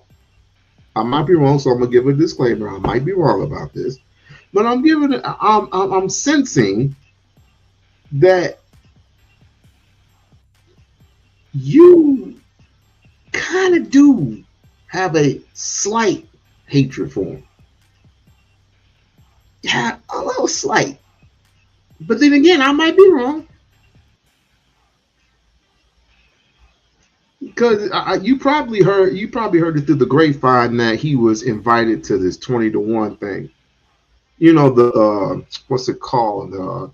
The balloon ceremony where all the girls line up and they got their balloons, and niggas, they got that one brother in there. You know what I'm saying? and then he's picking the girl, but balloons get popped if they don't like him. He's been invited to that. But let me read this real quick. I don't hate Umar. I just side him. Why is it okay for folks to question him about the school? It's okay to question him. I just wish you would question everyone, including the white man. Including the white man. So if you're going to question him, question everybody. I mean, right about now, these questions are kind of stale. Because not you per se, but they have, every question that's been asked has been duplicated and reconstructed over and over and over and over and over again. You see what I'm saying? So he's answered the same question more than once. How long before he has to answer? Can he answer a different question in a different format about the school? Which did any of us pay a dime on? I did. I helped contribute.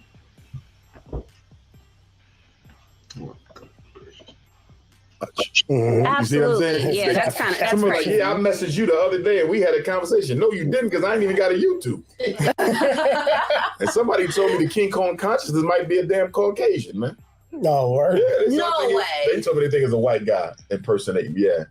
That's very possible, because there's like a big push right now on YouTube for people to make these faceless pages or whatever. And like one of the things I was talking to a guy, and I'm not going to say his name. I barely can remember his name. His name was Paul something or whatever.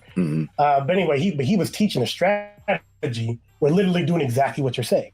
Where literally you look for celebrities that don't have their own like online presence. They doing it to me. And you literally take their stuff and consolidate it in one location.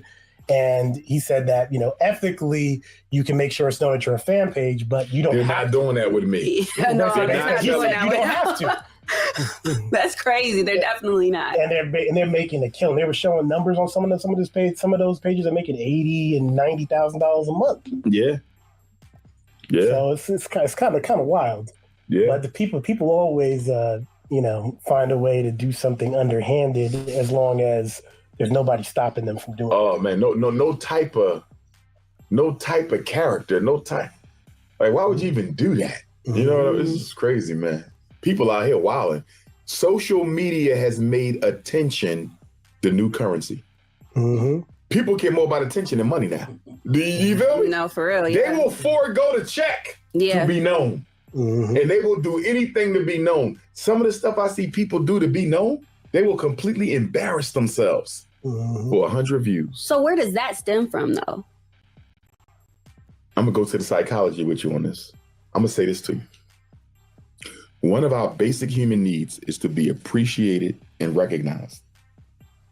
If you grew up in a family or a society where you were not appreciated or recognized, and you find TikTok, you find Instagram, you find Facebook, and you were never appreciated, never recognized, you will become a social media addict overnight, because you're going to be so intoxicated with the little bit of attention that you get, you can't get off it.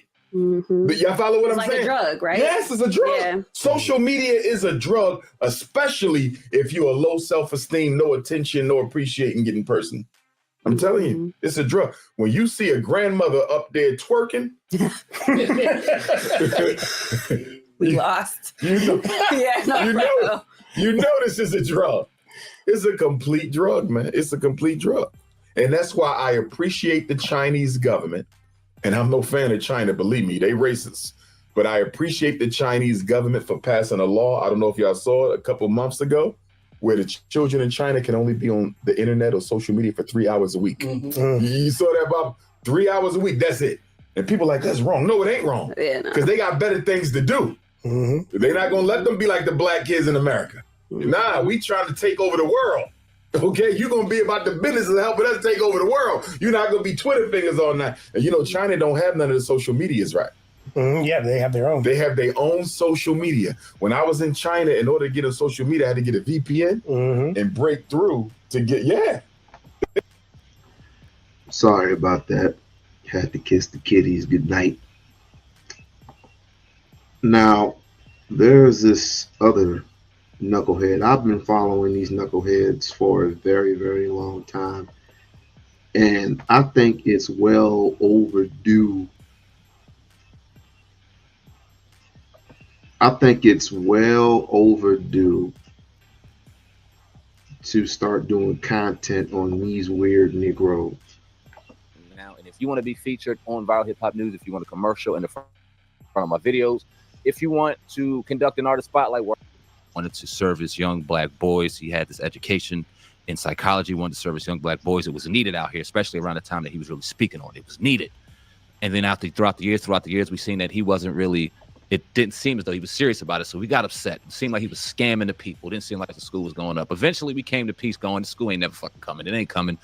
Umar is a celebrity, social media celebrity. He is Charleston White in a different variation. Yep. You know what I mean? He's no same thing, different variation. So we left him alone when it came to the school stuff. But I got to show you this real quick. You haven't heard it yet. And he was on a podcast, a shout out to the podcast, and the school was brought up. Now, obviously, you go online, go on YouTube, you go on these places, you see people, you know, disparaging your character and talking about, oh, when the school coming, you know, and all this stuff like that. You've been raising money for 15 years. Y'all didn't even know me 15 years ago. First it was 12 years.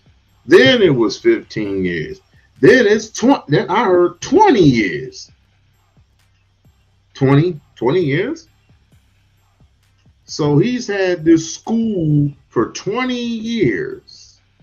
Lisa, pay attention to this, right? Umar has had these lump-a-dump schools, people keep calling them lump-a-dumps, abandos, these cottage cheese schools because they have mold on the side of them. He's had these schools, anyway, he's had these schools for 20 years, quote unquote, for 20 years. And you're still donating to them? That must mean something if you're donating to them and it's been over 20 years, which makes no sense. He's collected money since October of 2014, right? He's reached up to almost $1 million in 2016, but due to the deductions and everything, because people were wilding out and expecting Burger King right away, you know, your way right away type of a school, when he was doing his research, and finally he got a school in Wilmington, Delaware, which looked in shape. It just needed inside and as well as outside work. But I don't want to have to go through a whole lingo of what happened with this and that and this and the third. You just have to hear from him. You're just gonna have to dig up some old videos and he'll tell you what he had to deal with in order to get this school back in the shape that it's in right now. What are you talking about? I wasn't even around 15. Oh, exactly. But go ahead, what you call it? The YouTubian struggle? The YouTubian struggle stream. Exactly. These Negroes will desecrate your reputation, your image, your character for 100 views. Yep. You feel me? They will destroy you for 100 views. You struggle streamer. It's crazy, y'all. It's absolutely crazy, man. But here's the thing, though. I try not to give too much voice to the YouTubian struggle streamers and the other haters I have, because, especially as the school goes.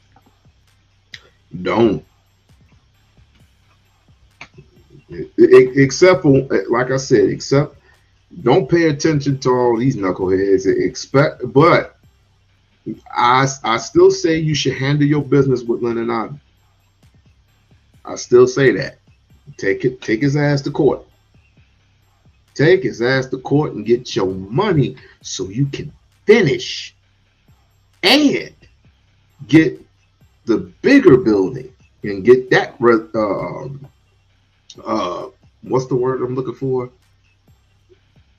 Get it up, get that bigger, get the bigger school up and running, and make it a high school, or make it a school for girls, or whatever you want to do.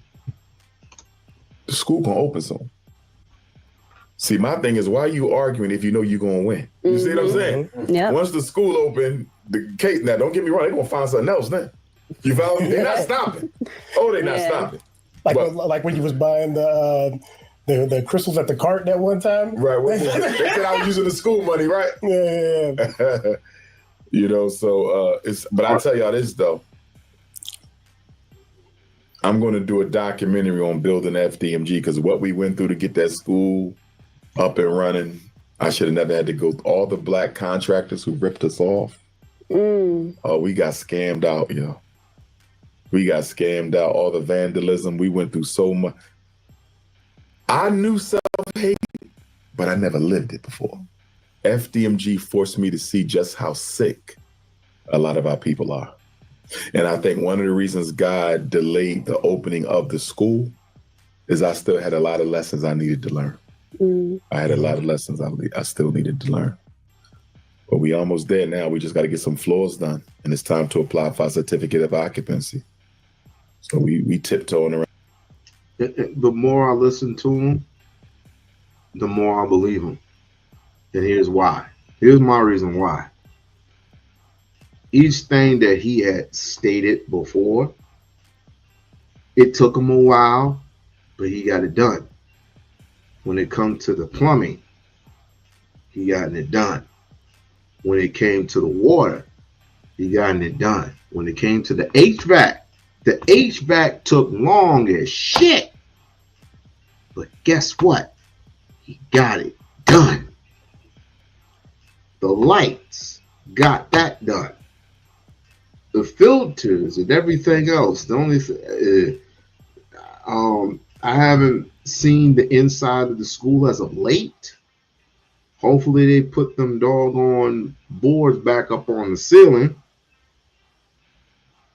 But as far as I'm concerned, everything looks good. I ain't say great. I said good. Everything was good to me. From the previous video that I showed you months ago till now, I have no idea. I have no clue. But if I had the inside scoop, y'all will be the first to know. But then again, I don't want to, because most of you are ungrateful. I said most of you. The rest of you, keep up. Don't give up the fight. Let's finish this. Let's like Emilio Estevez, aka Billy the Kid, said. Let's finish the game. Let's finish the game, family. Around the finish line now. Thank God. Thank God. It was promised. And they never built nothing. Talking about how long it took to open the school. They never built nothing. Not even a Lego house. Talking about how you become an expert in renovating a school and you never renovated one. That's what I hate about social media, man. It'll turn a nobody into an expert. It's crazy, man. And then to direct that energy towards you, trying to help. And see, my thing is this: if you're going to be a hater, be an honest hater. This is what I get. I get somebody come to a lecture, right? And they'll talk with me, take a picture, buy a book, best conversation of the night. And they'll go back home, jump on social media and start hating. When we just had a great conversation for an hour, I never knew you was a hater. He did all that just to say I spoke with him. And then go back home, get on the internet and misrepresent everything we talked about. Like they're not even honest. Like if you a hater, be a hater. Yeah. Don't be a friend of me, be a hater. Yeah. They can even be honest with it, man. It's crazy. It's crazy. But I never traded in though, because I look at all the people I've been able to help, all the lives I've changed, all the parents I helped with their children, all the kids I kept out of prison. Like there's been a lot of quiet victories along the way.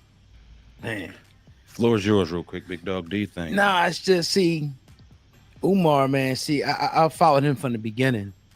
So some people that may have started following him maybe like 2022, 2023, he could pull the wool over your eyes, but he can't pull it over mine. Because I sat there and I listened to everything that he said. See, look, we only holding you accountable in the words that you say, bro. Like nobody's sitting in front of you and running about talking behind your back. We're holding you accountable for all the openings, all the times you said you was opening the school and you never did it. No, I will admit he has said some lapidation shit about opening up his school and dates, and he also had admitted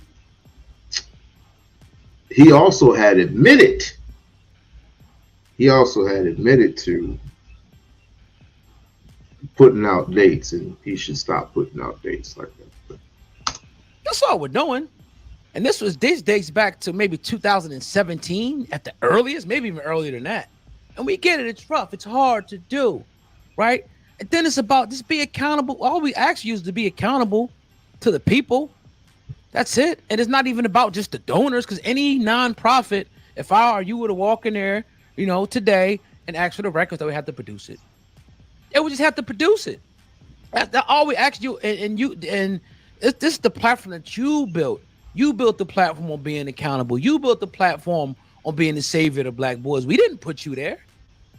How is it that I see all these schools opening up everywhere with no star power, no nothing, independent, flourishing, and you with all the celebrity, the Breakfast Club behind you, all these rappers, celebrities behind you, you're not opening the school? Now you're the victim? That's the sucker shit, Umar. And we know I hate that I even have to beat it, because I was your biggest fan, but I had to call it out. I can't be a hypocrite. I gotta call it out, and what I'm saying is like, yo, all right, you having setbacks, that's fine, we get it.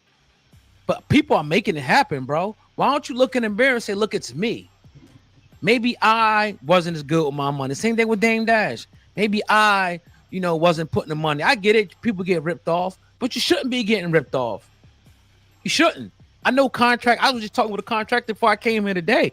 He's not getting ripped off. It's a proper way to do business, right? So, all right, it's $50. There's always a proper way to do business, especially when it comes to black folk. I don't know about it sometimes, man. I just don't know. I just don't know about it sometimes. It's a way to do things. Yes, it's a way to do things, but it's also a way that if I have money and I present a project that needs to be done and out the way within a certain amount of time, and I said, well, I don't have the money now, but I have the money next week, blah, blah, blah, blah, blah. Can you do this for these couple days, and then come back and I'll have the money, then I'll have the rest of the money for you once you get the project done. And he'll have the money for him to get the project done, but you do half-ass work. Then there's another time where, and I'm surprised that this didn't come up, that there was a person that didn't have much at all, but Umar gave him a job. Umar gave this particular man, we ain't gonna call out his name, we ain't gonna say nothing of a sort. Let's just say he helped a brother try to get on his feet, but apparently ego and greed got in the way. Ego and greed and envy got in the way. And so things started happening, and the locks needed to be changed and stuff like that. You know what I mean? Some things got to be done. So he called the white folks to help him out, and it's making progress.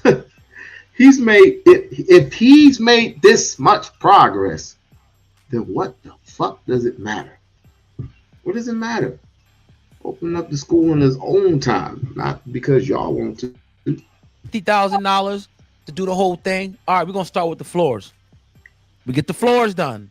I'm not gonna give you all the money to get ripped off. I'll give you a portion. All right, I'll buy the material and we'll go. That's how people do it now because people got ripped off too much.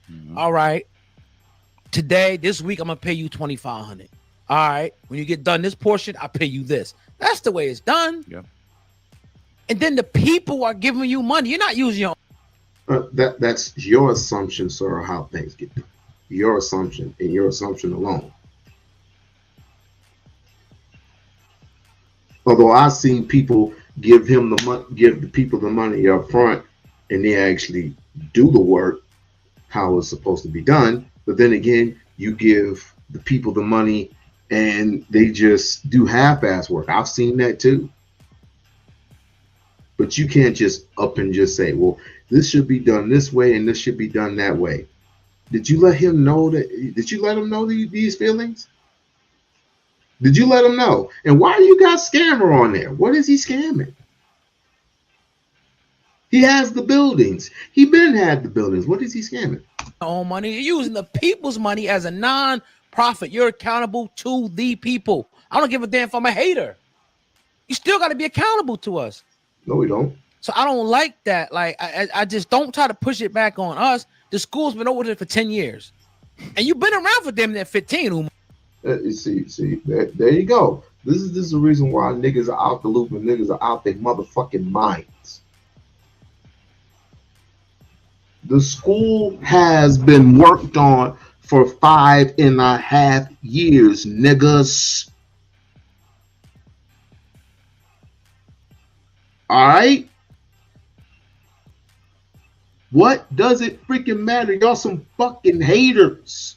Traitors of all people. Traitors of all kinds. Y'all don't care, because if you actually cared, you wouldn't have spoke a mumbling word about this situation. Nothing. Because you don't contribute to anything, dude. You stopped that along the way because you smell suspectish. That's everybody. But once he started being transparent, you were way over here. So do yourself a favor and be way over there. Don't even come back over to this direction. Don't even seek. Now I don't even want to hear your mother freaking mouth. When is he gonna open up school? When is he gonna open up school? Man, Umar, go ahead and sell the school, take your money to Africa and be with the people that love you the most, man. Umar, let's keep it a buck. You've been around for a minute, and it is no hate. But see, you would never look at the monkey never looked the lion in the face, baby. You'll never come on this platform and talk to us, right? For what? You go on platform that's gonna kiss your ass, people that's gonna coddle you. Yeah, the mere hate is just you can just smell hate on these niggas' faces. You can just smell hatred. That dude just looks like the dude from the Wizards of the Ku Klux Klan. He looks like a Klan member. You didn't know there was a Black Dragon Clan. There was a Black Dragon Clan member.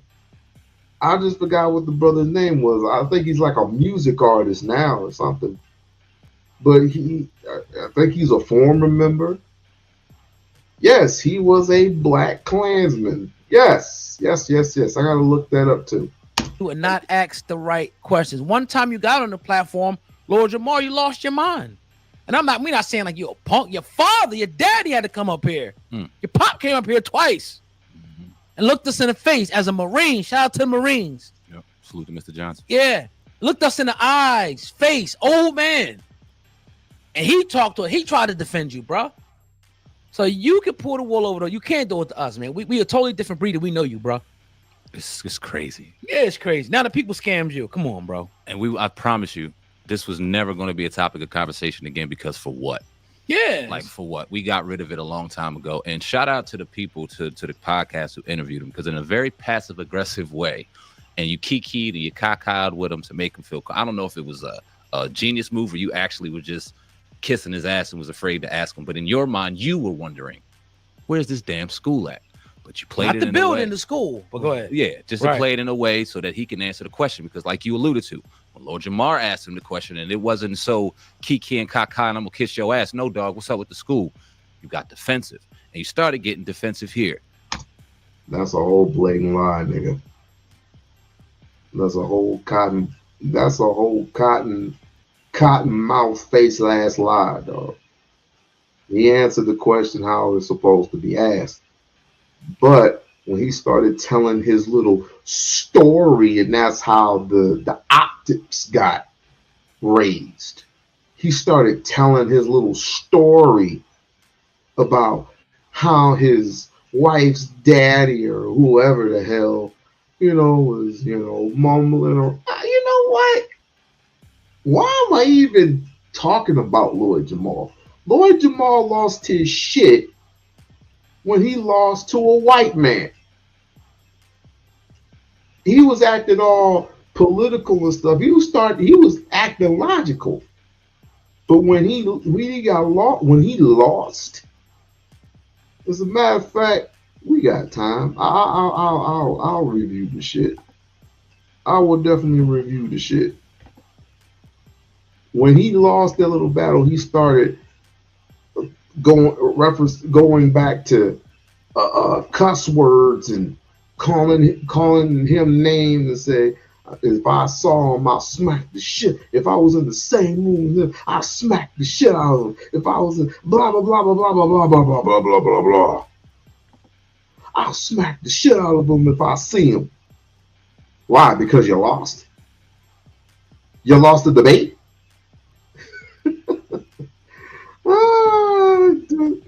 Doofus. What a doofus.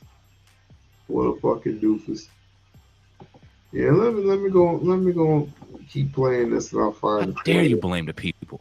I know contractors, we've spoken to people that would have done shit for free for you. And let's say for the sake of this argument, black people were trying to railroad you. Black people were trying to take advantage. Then why don't you go take that money and go get some white contractors? Right. Why didn't you go get the shit done for young black boys that you wanted to? Nigga, ain't that what he did in what the third year? Didn't he do that? And the work is being done in a significant amount of time that Negroes actually do in a better time than Negroes would do it. And I'm not saying that all black contractors actually do this, but you got the slick one. I mean, I don't know personally. Like I said, I wish I could actually interview this man. If I could interview him one last good time, and I'm not going to stop trying. If I could interview Umar one good time, one last time, I would ask him. I said, were there really black contractors who really did you dirty and like what did they actually want? What and put it in context, what exactly word for word, if you can remember, what exactly did they want? And if they wanted any extra shit, any extra incentives and stuff like that, other than the money that you was going to give them. I was actually going to ask him that.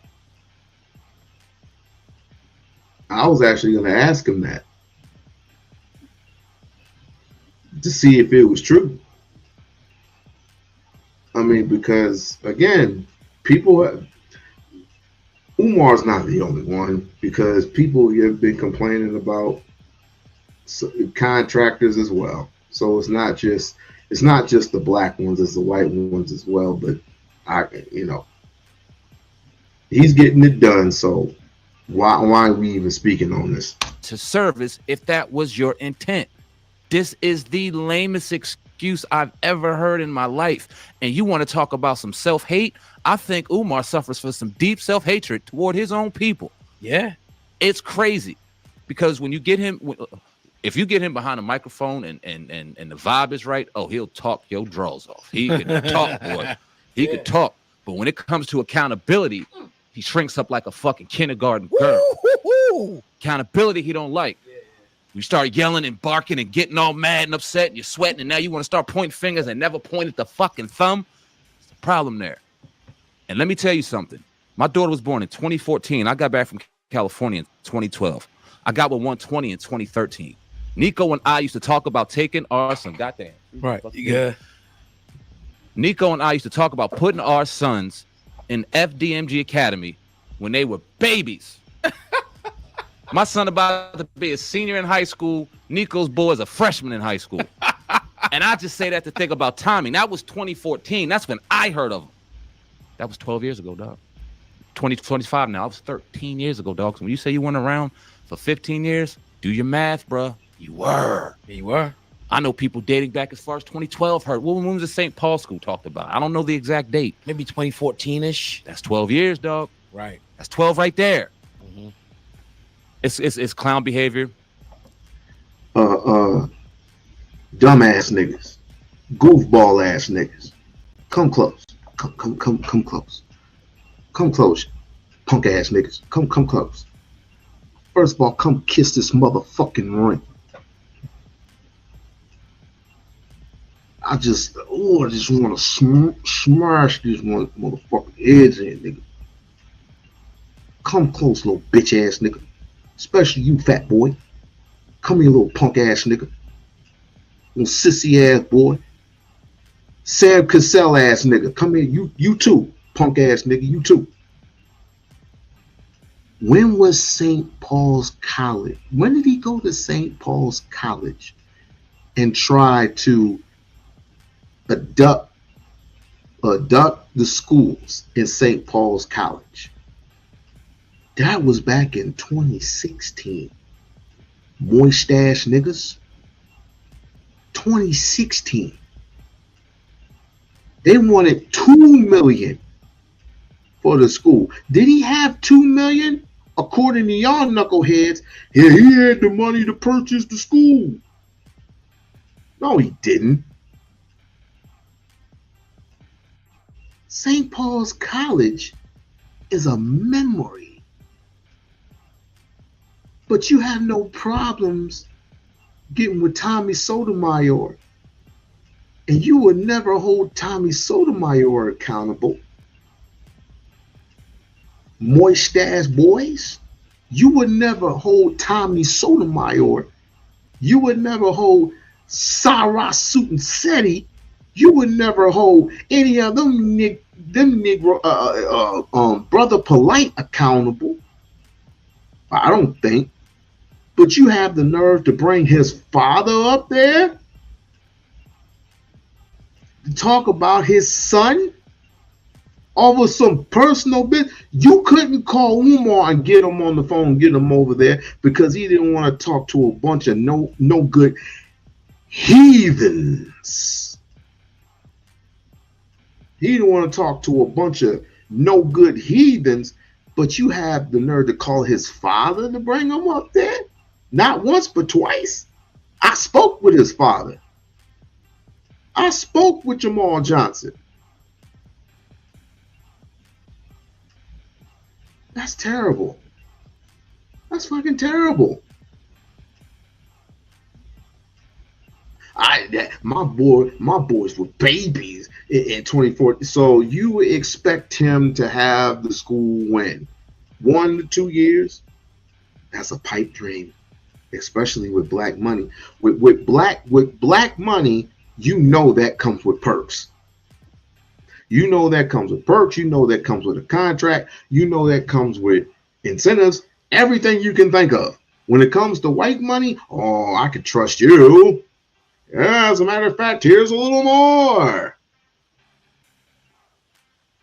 You don't have to pay us back now. No, your credit's good.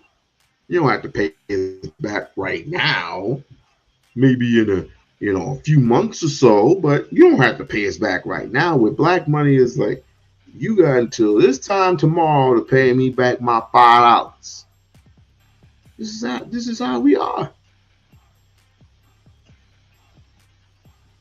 And these goofballs are no different. As a matter of fact, these are the same nut jobs that interviewed Lennon Honor with Umar's father there. Well, they were doing it vis-a-vis through satellite or whatever due to the pandemic. But they interviewed both Jamal Johnson and Lennon Honor. And I don't know if Umar's dad was low-key hating on him then. Tiff would actually say he was low-key hating on him, but I mean, different strokes for different folks, different differences of opinion or whatever. But even that sad sicko was being interviewed by these goofballs. Looking at Umar's behind and saying, "Ooh la la, let's continue." I don't expect any type of accountability to be held. I don't want to see dude locked up. Whatever happens from here. What the hell is this locked up shit? What is he gonna get locked up for? That's why he has people helping him out with his paperwork. What is this locked up? You really want to see Umar Ifatunde locked up? I think deep down inside, Lennon Honor and the rest of these goofballs really want to see Umar locked up. Is that what this is? Because everywhere I go now, it's like he needs to be arrested. He needs to be arrested. He needs to be arrested. Who's going to arrest him? For what? For what? Giving him gifts.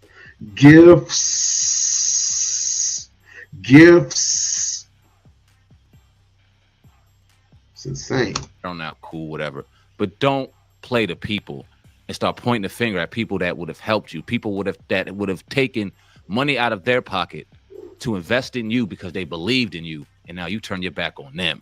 That's bush league, dog. Don't do that. Yeah, and it's like, remember at one point we had a whole God rest his soul, Darren, Konsu, me, you. We all would have been able to put hundreds of thousands of dollars. Yep. That time, what? In your school, bruh. So don't shit on your supporters. But a long time ago, people used to say stuff about dude. I never wanted to believe it. Like, nah. But like you hit it. All the stuff we said, you hit it on the head. When it comes time for accountability, he's a child. Shrinks up. Like the microphone stuff, the orator stuff, you King Kong. You know what I mean?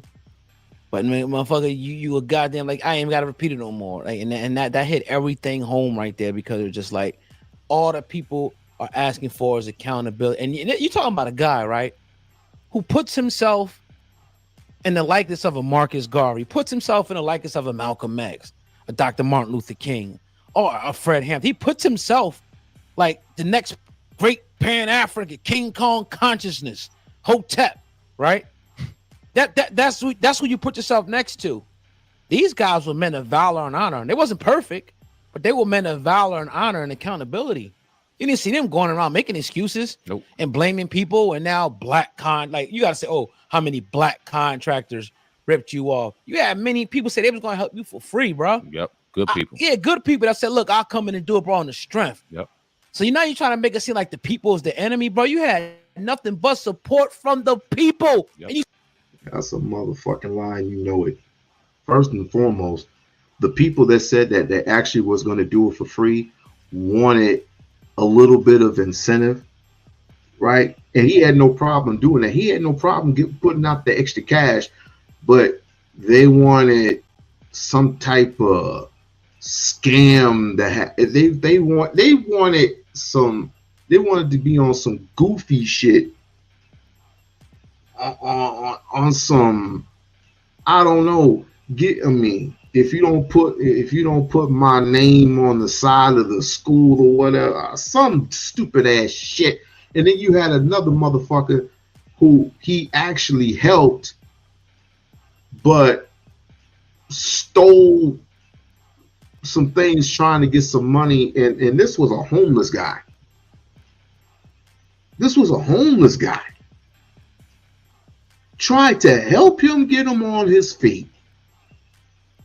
And was going to pay him, constantly pay him the look. Umar said what he said. I ain't gotta prove a goddamn thing. If he actually comes out with the documentary, God bless him, because what's going to be in that documentary is going to be nothing compared to what I said. Because I actually know what happened. And somebody else from my sector actually knows what happened too. Tiffany definitely knows what happens because she's been up to the school, up close and personal with Umar. Where the hell y'all niggas been? Nowhere. You just hearing naysay and hearsay from everybody else, but you haven't directly gone to him. You know why? Because you are who you are. Haters. So keep on hating, nigga. Keep on hating. You still got support from the people. That's how you're able to survive now. The people still support you. Yep. But you shitting on them now. They shouldn't be, but they are. Yep. The monkey never looked the lion in the face. I guess maybe he was talking about us and me. I don't know. The people that was, because I bought the book and whatnot years ago, the sweatshirt. I was bought in. I'm driving to New York. You supported Brooklyn, the brother. Supported the brother. The message. You support it. You know what I mean? It was ready. Whatever. Let's get it. We gonna do whatever, bro. I'm with it. Bought me. But you wanted more. See, what you're not realizing is that you wanted a whole lot more than what you was being given. And that's not necessarily the case with the money that was being given to him, which wasn't a lot. People often say that he was making up to, let's just say, $250,000 within 1 year, which is not the case.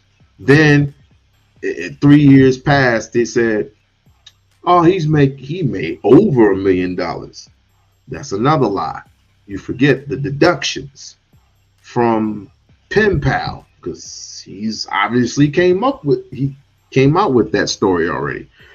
Pen Pal and I think GoFundMe. So you have GoFundMe and you have Pen Pal having some issues. One took your money, one was freezing your money. One took your money, the other one was freezing it. So that's a problem. But he said and then again, you was accusing him of taking the money and spending it on stuff that he doesn't need to be spending. Like he came to Las Vegas and he was spending the money on the slot machine. That nigga put $10 in the fucking slot machine. Really? That nigga put $10 on the fucking slot machine. These goofballs is crazy. Me a fucking book. Yeah, I forgot about that. Yeah. You know what I'm saying? Like, read this, check this out. And I thought it was, he was the greatest thing since, at that point, I thought he was the next Malcolm X type figure. I'm like, who is this dude talking all this? Like, damn. He's hitting here. But just because you can talk it, don't mean you can walk it. You can't. And that's one thing we always got to remember. I don't give a damn what a mofo say.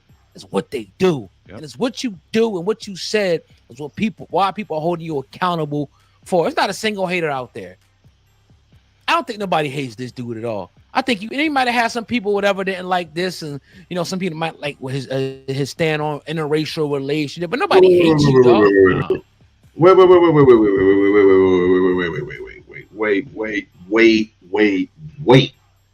Wait. Hold up. Have you not heard or have forgotten about we have an act? Well, not we, because I haven't been in that sector in a long time. We have a sector called the AFW sector, and each and every single time they put out a freaking tweet, a freaking video on Umar, it's always negativity. It's always freaking negativity. Let's just start there because that's the small part. Then you have certain people out there. Well, let's just start with you two. You had the Justin Bieber looking mother. I forgot what that boy's name was. Reverend Reed or whatever his name is. Then you had Monty Woodgrain. Then you had Fire and Ice. Well, Fire got put out. Well, I you know what? I'm gonna leave them alone because I think the wife or whatever had passed away, so I ain't gonna even mention that. You have Lynn and Honor. You have AAS. You have a plethora. You have two handfuls. You have two handfuls of people constantly hating on this dude. And for what? Because he says all the things that you politically don't agree with? I don't know. And then not to mention, of course, everybody in New York. Now, you know, the people in New York, the Sinettas, I'm not saying necessarily Sinetta doesn't like him, but everybody has alter egos. And the biggest alter ego was and forever will be Sarah Sutton-Seti. Sarah Sutton-Seti with the feds definitely has hatred for Dr. Umar. OMG. Has the type of hatred for Dr. Umar that does not, it doesn't even compare. It don't even compare. Stop talking and start building. Goddamn right. Stop talking and stop building. Y'all talk about a bunch of nothing. I mean, that's just what these niggas do. Or are you talking about me? You talking about them or you talking about me? Or are you talking about Umar? You talking about them or you talking about Umar? I don't know what particularly who you talking about, but welcome to the show anyway. Welcome to the show anyway. But that is what it is, man. I still wish the brother the best. Yep. But on this platform, we're going to give it to you real. I don't know what that platform, and shout out to the podcast that had you on. Maybe they don't know you. Nigga, they ain't listen. He is not listening to you. He is not listening to y'all. He ain't listening to you cowards. Had his freaking father on. Y'all some freaking cowards, man. Sam Cassell looking ass nigga. Oh, big don't having ass nigga. With the polluted eagles on your head, nigga. Well, I can't talk because my Cowboys suck. So I'll subtract that previous statement. But you hamburger helper looking motherfucker. Sam Cassell ass nigga. Hold yourselves accountable because your platform is trash. Your platform sucks. You gonna listen to everything that coward had to say? I'ma hold y'all niggas accountable. Your shit ain't nothing but trash. Hang it up. Call it a day. Sandwich is a wrap, sir. I'm sorry. It's a wrap, sir. Wrap your shit up. Stick a fork in you. You're done. Finito. Out. Y'all ain't causing nothing but division. Y'all are just worse than FBA people. But you gonna interview a dude that's been stalking Umar for 19 years? Get the hell out of here, man. I'll see you clowns later.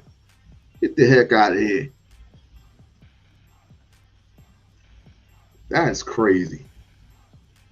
I hope I ain't waking up Lisa's husband.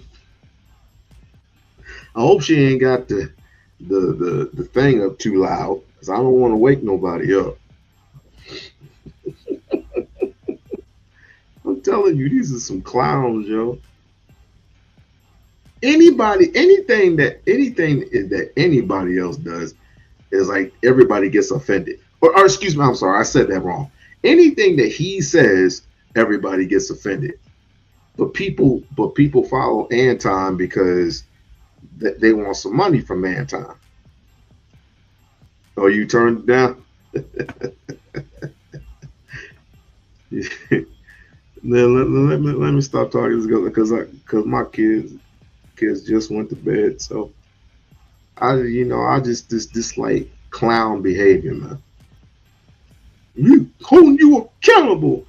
Hold yourselves accountable, big boy. Had a nigga up there that's been stalking Umar and trying to get some attention from Umar. But Umar don't want nothing to do with you. Do you not understand that? He wants nothing to do with you. But yet you're gonna say, he came after my family. He was stalking my family. Nobody's stalking you or doxing your family, stupid. But anybody want anything to do with you? Stop lying. Talking about Umar's a liar and a manipulator. No, you're the liar and the manipulator. No one has stalked your family. Maybe the people from the Umar sector has done it, but Umar himself has not stalked you. You keep saying this. You keep poking at here's the thing. You keep poking at the bear. The bear's going to have to eventually poke at you back. And you didn't like that. So you made countless videos of it. It's just jealousy. It's just jealousy at the end of the day. It's just jealousy and envy. It's just jealousy and envy. It's just jealousy.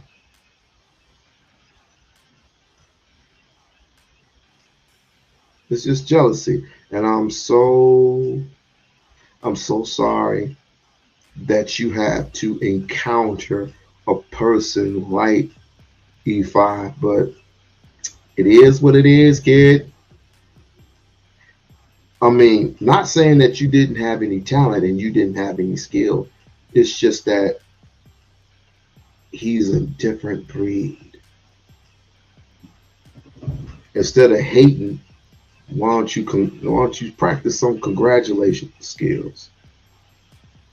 No, you literally sit there, complain about a job, complain about this, complain about that, complain about this. I'm almost done, Craig. Complain about that.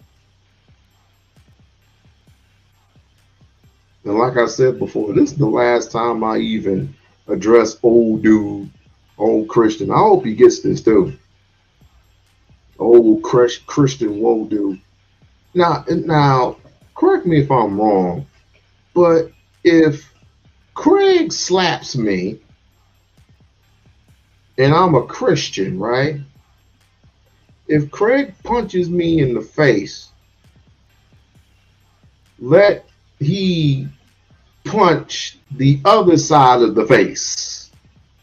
In other words, if thy shall slap thee, have them slap the other cheek.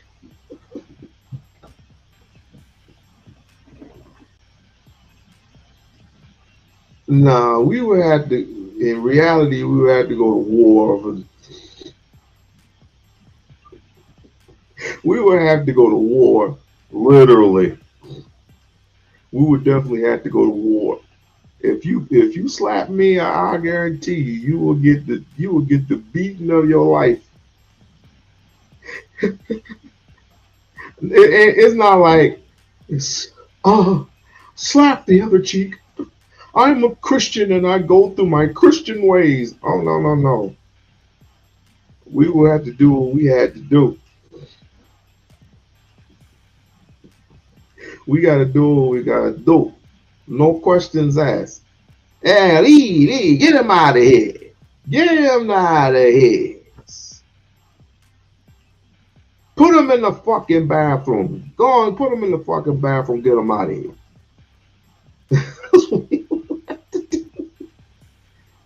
The Bible also says eye for an eye. Yep. Yep. What does the next scripture say?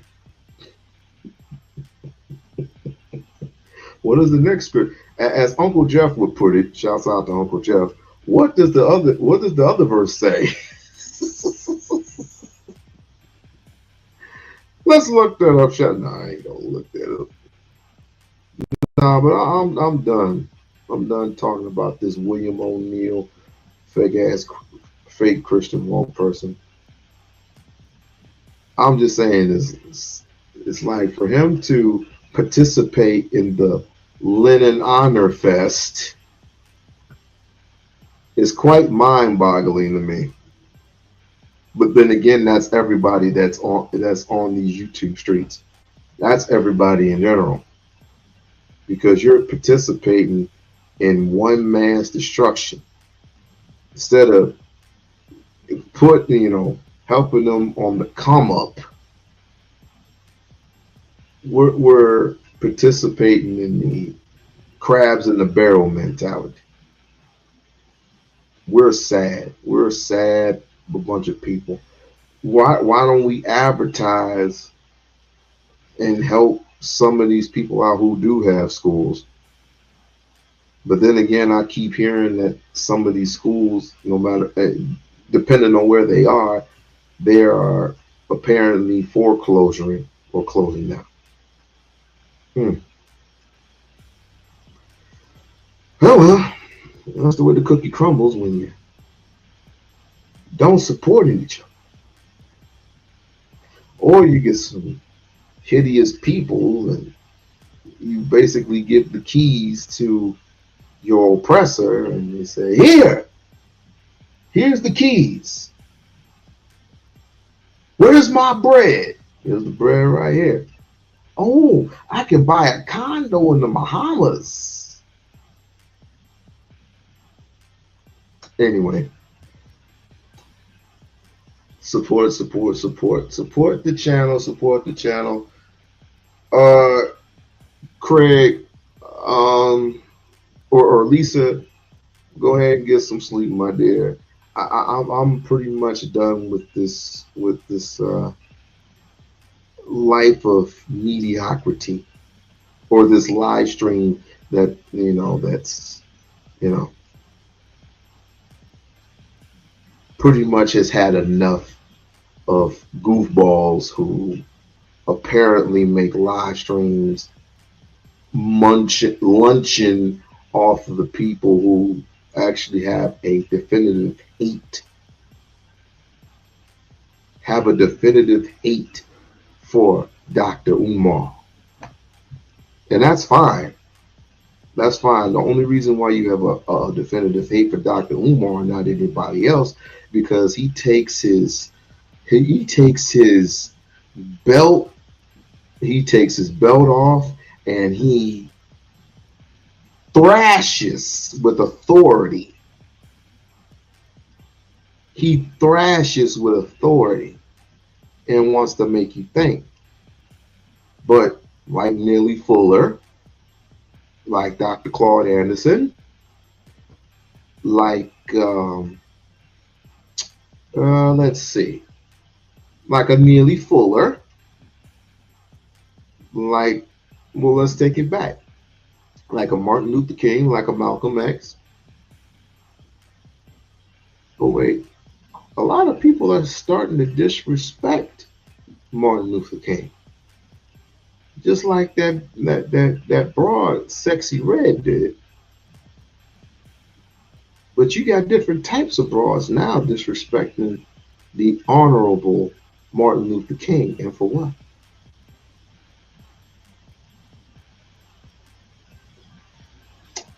Got a lot to do in a short time to get there. Got a lot to improve. I think maybe it's about high time we start unloading some of these people who want to do nothing but harm us. and try to crucify us for our good works.